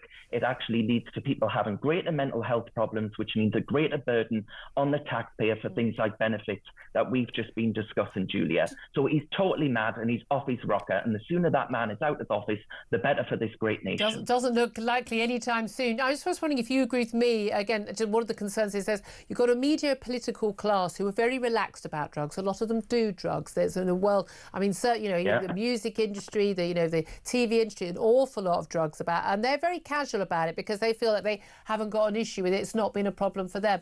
Probably very relaxed about their kids doing it as well. Don't want their kids criminalised for it. They certainly don't. They want them to be able to get a good job later. But actually, they don't understand how much drugs, including cannabis, does actually impact on kids from poorer communities, on housing estates where drugs are sort of pushed on them from an early age, and how it can damage their lives. Absolutely. It's not Millie doing coke on Hampstead Heath or something like that. That's actually going to suffer as a consequence. It's going to be the lad hired in a county lines gang to cycle that drugs to and from. Exactly. From the dealer to the actual person that's sourcing the stuff. So, yeah, it's not going to have an impact on people like that. And so that's why they don't care about it. I think that is actually a bigotry of class warfare in and of itself. And the Labour Party are meant to be on the side of disadvantaged groups. Well, if they decriminalise drugs and seek to go down this path, in my view, they absolutely aren't. Drugs are bad, Julia. We used to recognise that. I don't know why we've gone so wrong as a nation to actually assume that allowing people to have a free-for-all of this stuff would be good. It actually turned my stomach to see the drug centres in Glasgow, for example, opened by the NHS, because I can see that coming to a town near you. Absolutely. Fantastic to talk to you. I still love it. Councillor Darren Grimes, Deputy Leader of Durham County Council election by Reform UK. Thank you for that. Claire Pearsall, let's just go back to what you had to say about Nigel Farage and Dominic Cummings and whether or not the numbers add up, and that Reform UK, who are great campaigners, can get that machine together, can professionalise and basically present as a government in waiting. It's very, very different.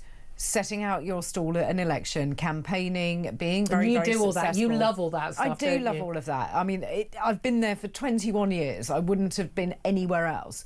It's very different having that to actually then going and running a country. How important is the machine? There's a lot of praise from Darren Grimes for Zia Youssef, someone who's had a lot of criticism from, say, Rupert Lowe. They've obviously, these two men have been massive egos at loggerheads. We've had Zia Youssef, for the Reform chairman, in the studio on a number of occasions. I've always been very impressed with his ability to communicate, and he's got a track record of business. He's basically, they're hiring all these people, they're setting up local campaign offices and things like that. They seem to understand that the role, the role, the party, it's more than just to say one man and his iPhone, as Dominic Cummings has said. But how important does that play a role in not just winning elections, but also getting stuff done when you're in office? Getting stuff done when you're in office is the really, really difficult bit. Why? Because you have to look at the departments that you've got, you have to have the right people heading those departments, you have to have the right MPs in the positions looking after those as ministers, but also with your backbench MPs. It's not just getting into number 10 and then everything works out. It really doesn't. And how much is it battling the civil service blob? Because it seems to me, I'm with Elon Musk and Doge and all that we're in a situation. Again, Dominic Cummings had this experience. He was in the education department with Michael Gove. The inability of any government to get anything done because the civil service, they blocked Brexit, they blocked a lot of the reforms that would have made changes. You literally can't get anything done in this country anymore because the first-class, world-class civil service stops you. There's that, but there's also your own party, and I think people often forget that just because you get into power doesn't mean you bring everybody with you. You have all of a bunch of personalities, new people you don't necessarily know very well. You're battling them, you're battling civil servants. And a big party has got big different wings, but even a small party will as well, as we've seen with Rupert Lowe and Nigel Farage. Exactly. Very interesting. I'd love to hear your thoughts on this. Lots of calls and very interesting calls coming up on cannabis and the decriminalisation of cannabis that's been called for by Sir Sadiq Khan, the London Mayor. I'd love to hear your thoughts. 0344 499 1000. This is Talk.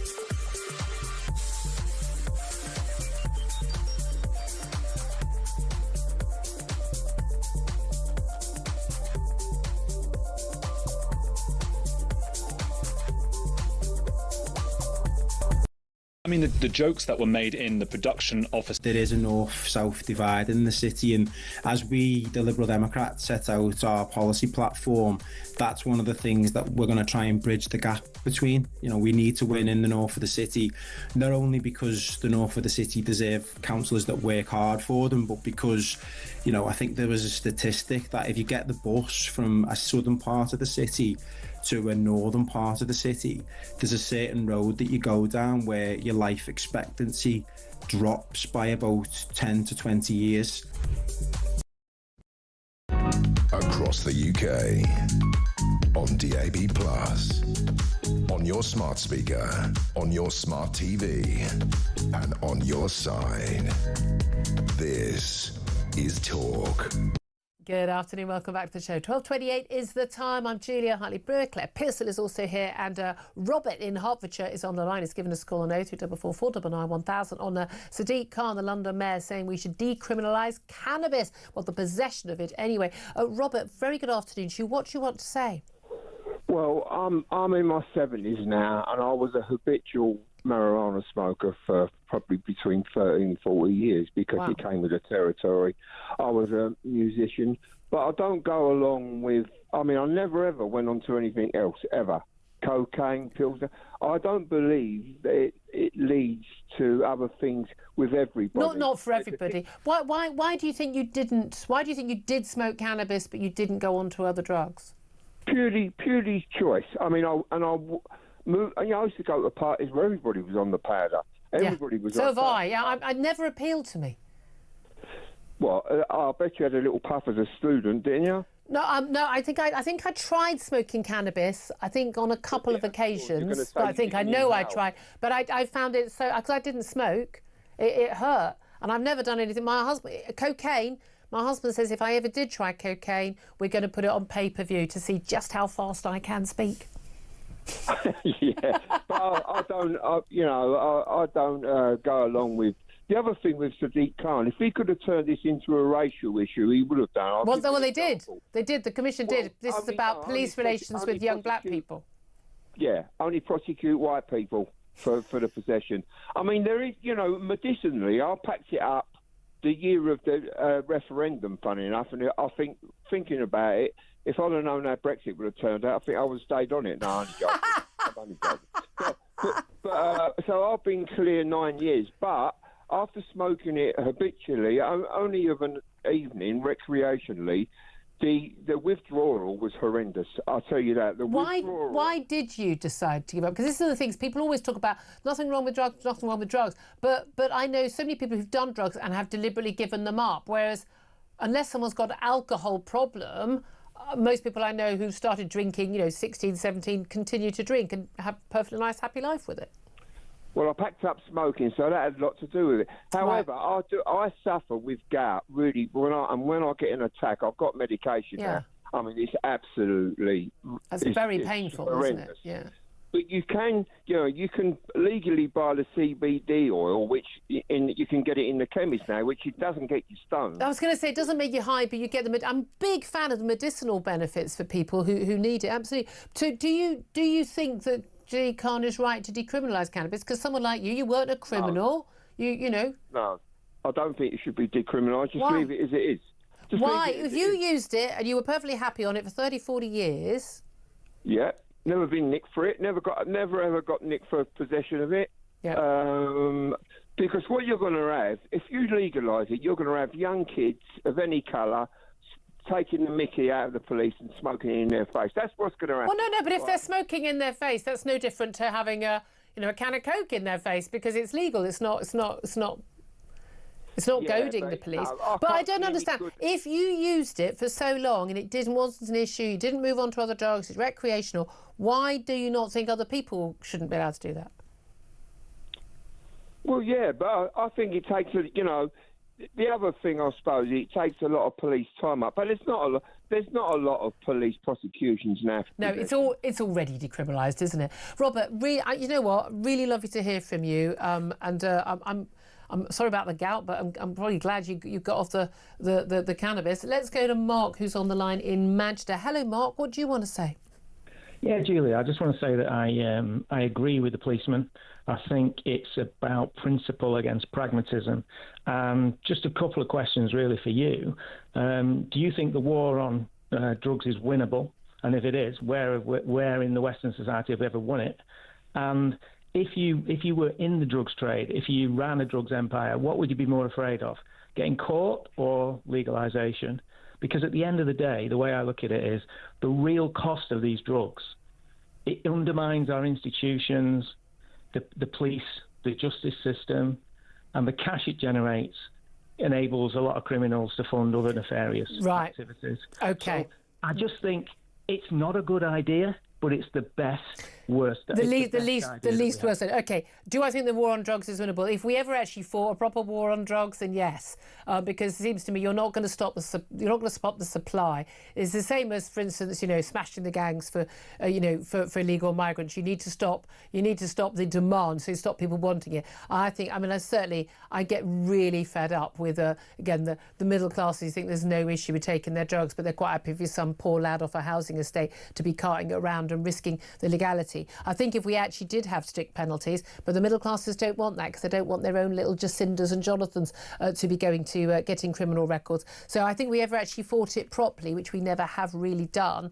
then we could. But it needs to be dealt with at the demand end. That's where you get it. You say that our drugs dealers, our drug suppliers, are they more worried about getting caught than legalisation? They're not worried about getting caught largely because they largely don't get caught and they don't face tough penalties and the rewards are so huge. They live in the life of Riley. But I think they're more worried actually about another drug gang killing them. But in terms of being worried about legalisation, do you seriously think that the people who are dealing the drugs and supplying the drugs right now wouldn't then just make money in the legal world, and also wouldn't want to target people who couldn't afford the drugs that are taxed and got VAT on it, and they'd be selling the cheaper drug to the people who couldn't afford those, and they'd also still be selling drugs to the under 18s who legally wouldn't be allowed to buy the legal drugs? I think there's still a market. They'll always find a way of making money. Yeah, but they make a lot less money. And, we're making a lot of very, very evil people very, very wealthy, giving them a lot of wealth, a lot of influence. Well, I'm not. I don't buy drugs. There should be shame in buying drugs and using drugs. As opposed to everyone going, I'm at the Brits, and isn't it funny because everyone's snorting coke in the in the bathroom. This is principle against pragmatism again. We live in a country where lots of people think it's okay to take drugs. The vast majority of people don't take drugs and never have, and they don't. One of the big reasons in the polling is that they don't. No, you say more and more. It's still under 20%. The vast majority, and including under 24s, the vast majority of people don't do drugs, and one of the main reasons they give is because they don't want to be doing something that's illegal. Telling me that the people that you go to the party, if someone rings them up and says, "Do you take drugs?" they go, "Yeah." No, that's not. No. It's not like people sitting there in front of their mum giving an answer. We're talking about online polling where people are asked a lot of different questions, and there's no. It's going to be anonymous. The polling again and again and again has shown this, that most people haven't done drugs. If it's 20% now, what do you think it'd be in 2 years' time? More or less? If it's decriminalised, I think it would be more. Yeah, but even if it's not, would you think it'd be more or less? I think it will be more, but not much more. Because it hasn't actually grown that much. It's just open. People are doing it on the street rather than doing it on the bus, rather than doing it at home. We're not winning, though, Julia, are we? We're not winning. You've just said that. You just said in 2 years' time it'll be more. No, but there's but all right then, but we're not winning on people shoplifting. But we don't make that. Well, we have made that for just because we're not able to tackle every single crime doesn't mean you decriminalise it. No, but which country in the world is winning? No country has properly taken it on. Sweden, Norway, who's winning? I'm thinking Singapore's doing all right because you basically go to prison for life if you get caught with drugs. Singapore is a very small island and it's inhabited by people who have a great respect for the law. What a mad idea. Yeah, I know, but Julie, but we're past that. What I'm saying is when you look at this practically, yeah, there's only one solution. Whatever you say, in 50 years' time, we'll have a different view. Okay, what does legalising or decriminalise? Those are different things. What does that do in terms of the drugs? Because you're saying solving the problem. There'll still be people who are drug addicts, whatever the drug is, who can't afford it. They are going to be stealing still to fund their habit. There'll be people who, Julia, isn't it? What? It's in the detail. It's in the detail. Well, that's what I'm saying. No, that's not detail. That's not a glitch. That's a feature of the actual policy. Yeah, I know. But what if you said to me, if you register as a drug addict, you get free drugs. You go to the pharmacy and you get free drugs. You don't have to go and rob people, mug people. You don't have to rob houses. You don't have to go into prostitution. You don't have to do this. You don't have to do that. We're just gonna put everyone on drugs. I mean, I think that would be brilliant for society. So everyone wouldn't be on drugs. And maybe if it went from 20% to 22%, then it started to come down. Someone's got to come out with something that works. Nobody, it's all right to stand on the moral high horse and go, well, drugs, drugs are bad. Of course they're bad, but they are getting worse. They're not getting better, Julia. That's because we've decriminalised them all, to de facto decriminalised them. Your people aren't worried about being prosecuted for it. People should look. At the end of the day, you could go into the Amazon jungle and they'll find a plant, a normal thing, and they'll have a festival and they'll take that plant and they'll get off the face.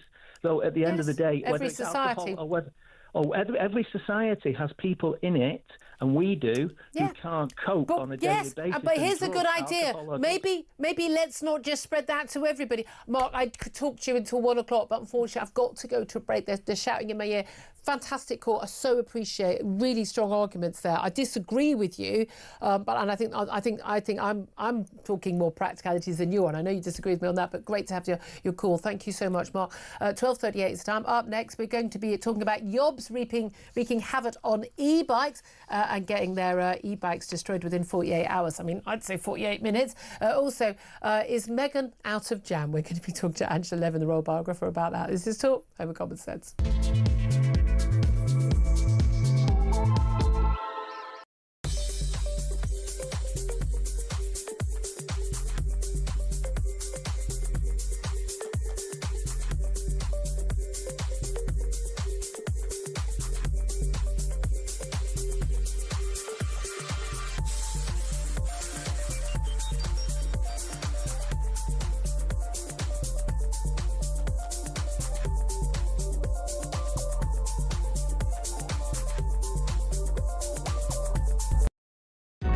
Across the UK, on DAB+, on your smart speaker, on your smart TV, and on your side. This is Talk. Good afternoon. 12:39 is the time. I'm Julia Hartley-Brewer. Claire Pearson is here. I'm going to give you the chance for a really quick reaction to that conversation with Mark, because it's very unfair. You're itching to have your say. It was quite amazing to have somebody of that opinion, because I think he's wrong. A lot of people agree with him. I know, and I think it's wrong. I think the more you decriminalise it, the more you legalise it, the worse the problem actually gets. Why not just stop people from carrying it, stop people from using it, make it a criminal offence, and then you look at drug problems, and then you look at treatment issues and all the rest of it. Just by decriminalising it, it isn't going to make it better. Claire told you she worked for Home Office, so no. Right, let's go to the next guest. Let's talk about... oh, God, don't even get me started on this. I need cannabis to calm down, to talk about e-scooters, e-bikes and cars that yobs are wreaking havoc with. I love the word yob and havoc. We're doing very well here. But yobs who terrorise towns with off-road bikes, e-scooters and cars will have them crushed within 48 hours under new police powers. They want to reduce the time that police have to destroy thugs' vehicles from 2 weeks to 2 days, so they have less chance to retrieve them. Basically, there's a revolving door where lads have time to reclaim their bikes and cars, but carry on basically annoying their local areas. Let's talk to Sarah Gayton, who's Street Access Campaign Coordinator for the National Federation of the Blind UK. A very good afternoon to you, Sarah. Afternoon, Julia. Thank you for joining us. Now, I have to say, I mean, one of the big issues in our local area is people leaving their e-bikes. You've got the little parking areas for the e-bikes and the e-scooters, and then people just dump them on the pavement, in the middle of the pavement. They weigh an absolute ton. And I've got a friend who's blind, who lives, I know, walks along my street every single day, taking his kids to school and back. And I always move them out of the way, and other residents try to, but they are the bane of the local area. But that's just the ones that are parked, let alone the ones that are whizzing up and down the pavement. Oh, absolutely. The parked ones are left dumped over the pavements. We've got a member of the National Federation of the Blind. He's tripped over them 6 times. Absolute nightmare, and they are causing people injury. They're causing them instructions and everything. So, we would even call for these regulated e-scooters and e-bikes. Well, the e-scooters to be taken away, the e-bikes locked and docked like the Santander ones. There's solutions out there for that. But these illegal ones, Julia, are absolute nightmare. They are terrifying speeds. We've had over the past 2 weeks 3 people killed, one in Bradford, one in Sunderland pensioners, and another pensioner in London that had been hit 6 weeks ago. Wow. There's an epidemic of people getting hurt, killed by these illegal e-bikes.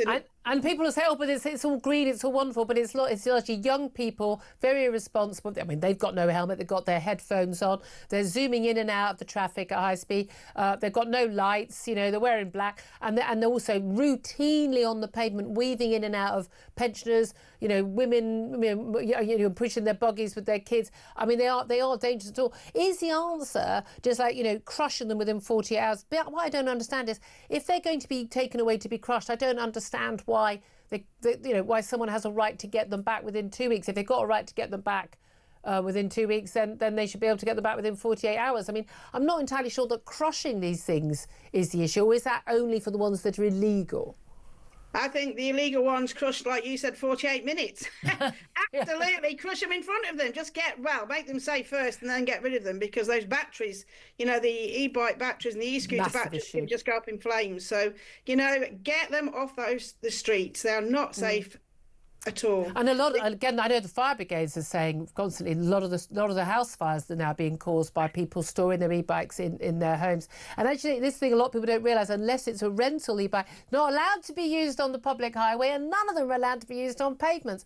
I have to say, I see quite a lot of people who are frankly old enough and ugly enough to know better riding their scooters in that way. But this is the thing, so much of this is, it's not necessarily these particular youngsters, it's kind of a general breakdown of society, isn't it, about, I suppose, priorities and consideration for other people. I've always thought, walking on the street, someone who is disabled or elderly clearly takes priority, and you should move out of their way with a smile, and make way for people with young children pushing a buggy, absolutely, and then someone who's able-bodied like me. I'm the one who should go into the road. Or it seems to me that so often just the general basic rules of civil society are just being ignored by a lot of people when it comes to dealing with people like people you're representing, particularly a disability like blindness, where you really do need people to be considerate. Absolutely. We want our pavements back. They're basically overrun by these e-scooters, e-bikes and cyclists, not on e-bikes. It's become, it's our safe haven. It's our safe place to get from A to B. We know there's accidents and stuff that happen, but that is our place to move, to use guide dogs on, to use white canes and to use different mobility aids.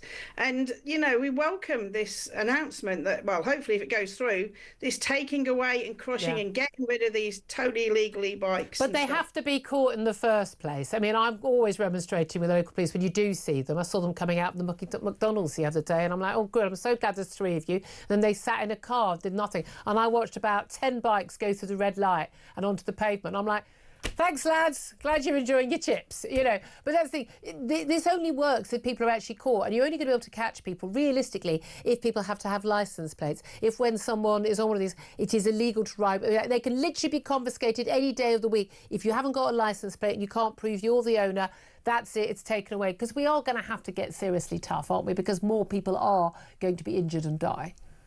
Absolutely. I was out filming in London last week, and I caught a rented e-scooter go through down at St Thomas's, outside down from Westminster Bridge. I've actually put that in. I put it in as an offence, and let's see if the police absolutely take that number and do I'm going to tell you the answer to that right now. I have another solution, but I'm trying to work out how we can do this. There needs to be, what I'd like is wires going across pavements. Claire's looking happy about this. We need to develop some sort of wire that only hits people going at a certain speed on an e-bike or a scooter, but won't hurt anyone else.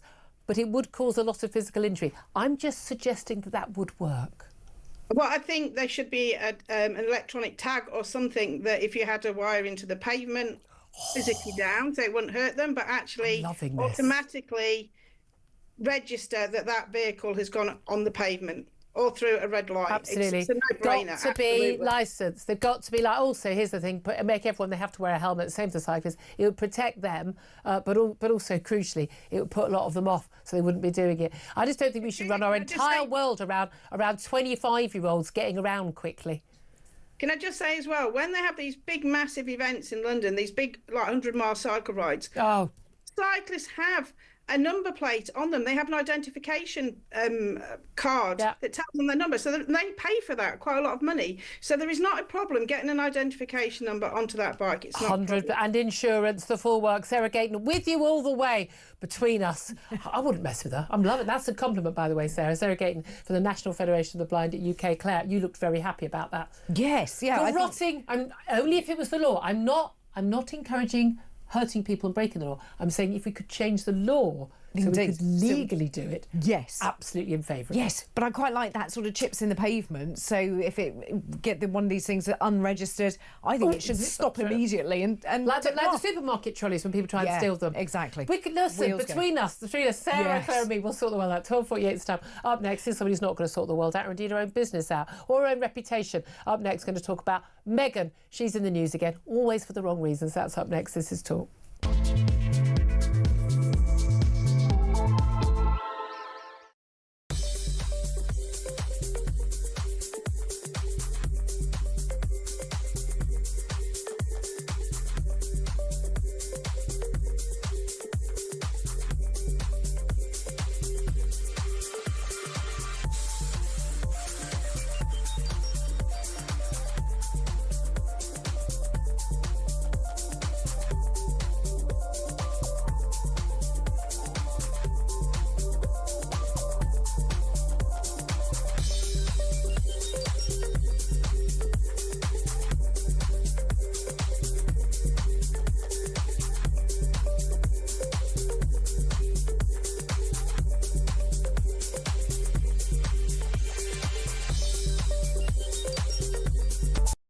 Is this a sign of something deeper and darker in the Macrons' very unusual Yeah, marriage? it's a good headline, it's a good question, but you were saying... It is. Sorry.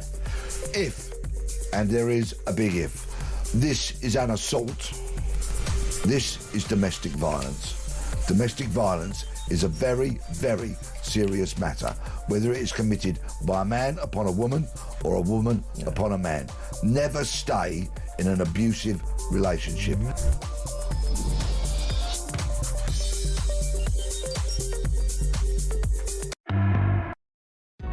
Across the UK, on DAB+, on your smart speaker, on your smart TV, and on your side.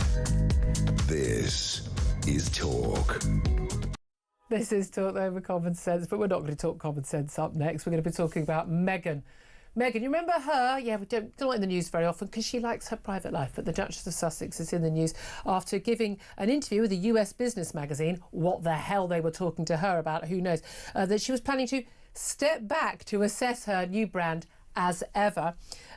She's previously hinted she might never restock her jam because the first batch sold out within 45 minutes. Now, the first batch was, 60 jars? I don't know. But stepping back from a brand that you've only just launched suggests to me it's not been as successful as someone might have hoped. Let's talk to royal biographer of her husband, Prince Harry, Angela Levin. A very, very good afternoon to you, Angela. Hello. It's all been such a success that she's already having to step back a bit. The reality is this has been an absolute joke of a brand, hasn't it? Absolutely. I completely agree with you. I was told by somebody they were only putting out 10 jars. So, of course, it would all go because I think she sold them to her friends. I don't think she even sold it to her friends. I think they all thought she sent it to them. They had no choice. Yeah.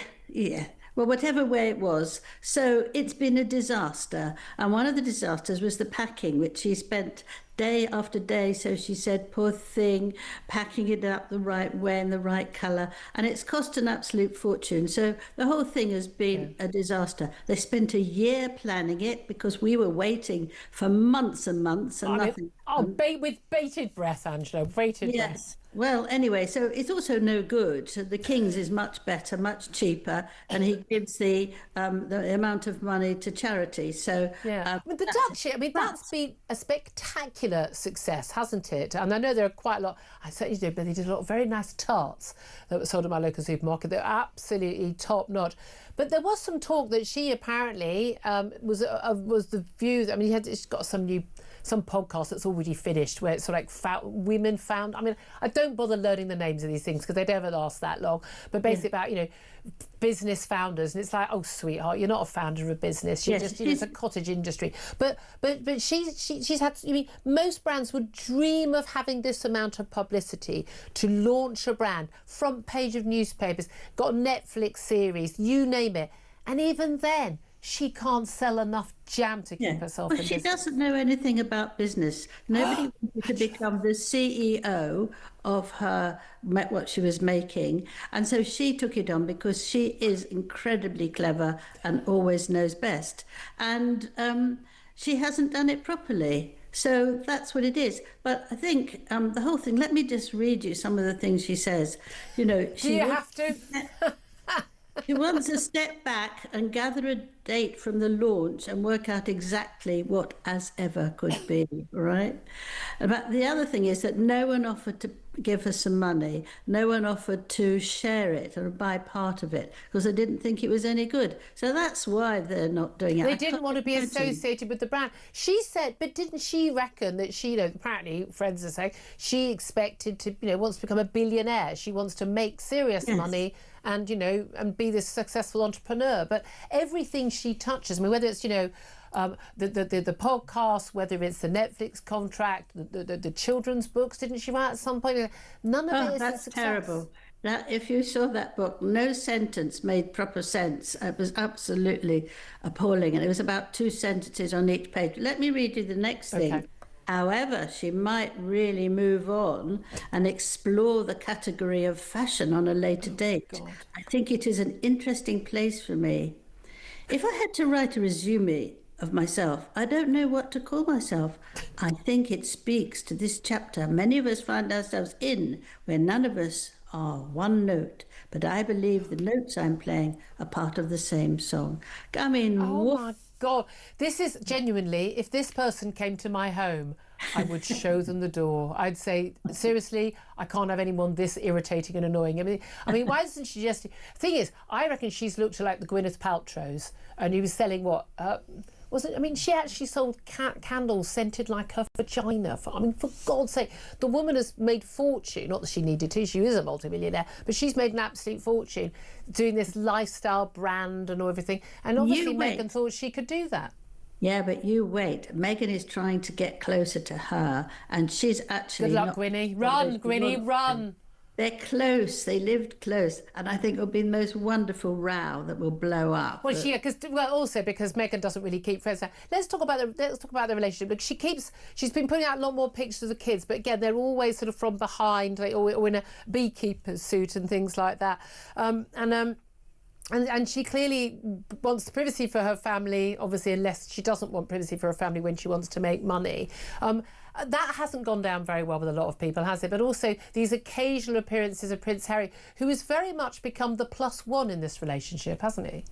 Well, Prince Harry's a plus-minus, I think. I mean, he's nothing. And you used to love him, didn't you? You really liked and admired him. Well, I really liked him because he was doing a great job, and he used to talk to people who were, been very badly wounded. Yeah.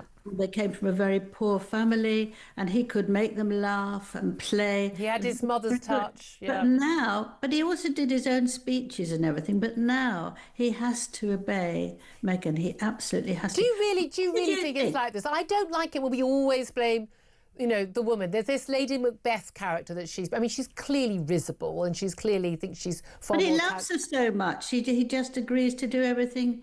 Lots of men do. Happy wife, happy life. No, he's not happy, though. If you look at him, you can see that. But I would like to ask you, what do you think of her taking her little 3-year-old to look at the bees? She wore a sort of the sort of mock beekeeper's outfit, yeah. But I don't know. I was with friends at the weekend, and I'm not even. They didn't even force it on me. I asked for it. They had their first big batch of bees. They're keeping bees. Literally completely average home, in London, and they've been keeping the bees. Got their honey, absolutely lovely. But I'm not aware they've got any of the beekeeper outfits. Yes, but usually you'd have somebody there to protect them. Harry wasn't there, he was in China, and there was no sort of expert there. So you don't need an expert to go and get your honey from your bees. Well, I think, she was all dressed up with covering, and actually if you want to open it up and the bees go mad because they're angry, you could really be in a very... Do you know what, on that I'm defending Meghan. Why? This is what you've done to me, Angela. Angela, great fun, always so good to talk to you. Thank you so much, Angela Levin-Boyle, biographer. Claire, genuinely, over the years, talking with Angela, who knows her stuff, she's not one of those people who pretends, I once read a magazine about the royals. She literally has met them, serious biographies about Prince Harry and indeed the King, the Queen now, Camilla. But watching the sort of descent of Harry is quite a sad thing to watch, isn't it? But Meghan is so desperate to be somebody. Well, she's so desperate to be relevant, but sadly doesn't have the ability to do so. The fashion move, though, God, I'd love to dress as well as her. She dresses amazingly. The sound you just heard, by the way, was Ian Collins. It sounded like someone farting. It wasn't. It was Ian Collins guffawing. No, can we all... we can slag her off for a lot of things. Such a girly conversation, isn't it? Meghan, she dresses exquisitely. But she dresses in beige, and that's it. I'm sure I got bright. No, you've got orange as well. But you've got sparkles on. Ian, let's get the definitive male decision on this. On Meghan Markle? Yeah, I think there are... Come on, you would. I think... Stop it. I think... Harry, maybe. I think they're clearly a well-groomed couple. There's no criticism. Well, he's not. He needs to sort out the old... High Barnet. The top of the head. You've got to get down to... Pick a side, mate. Not dignitas. What's the place? That's when they kill you. Get the hair follicles. Where they do your hair. Get the hair follicles done or shave it off. Pick a side. One of the two. One of the two. There's a lot of stories about crime. Why are we talking about these? I don't know. Harry's hair. It's my producer Ted's fault. He put it on the list. Tesco are going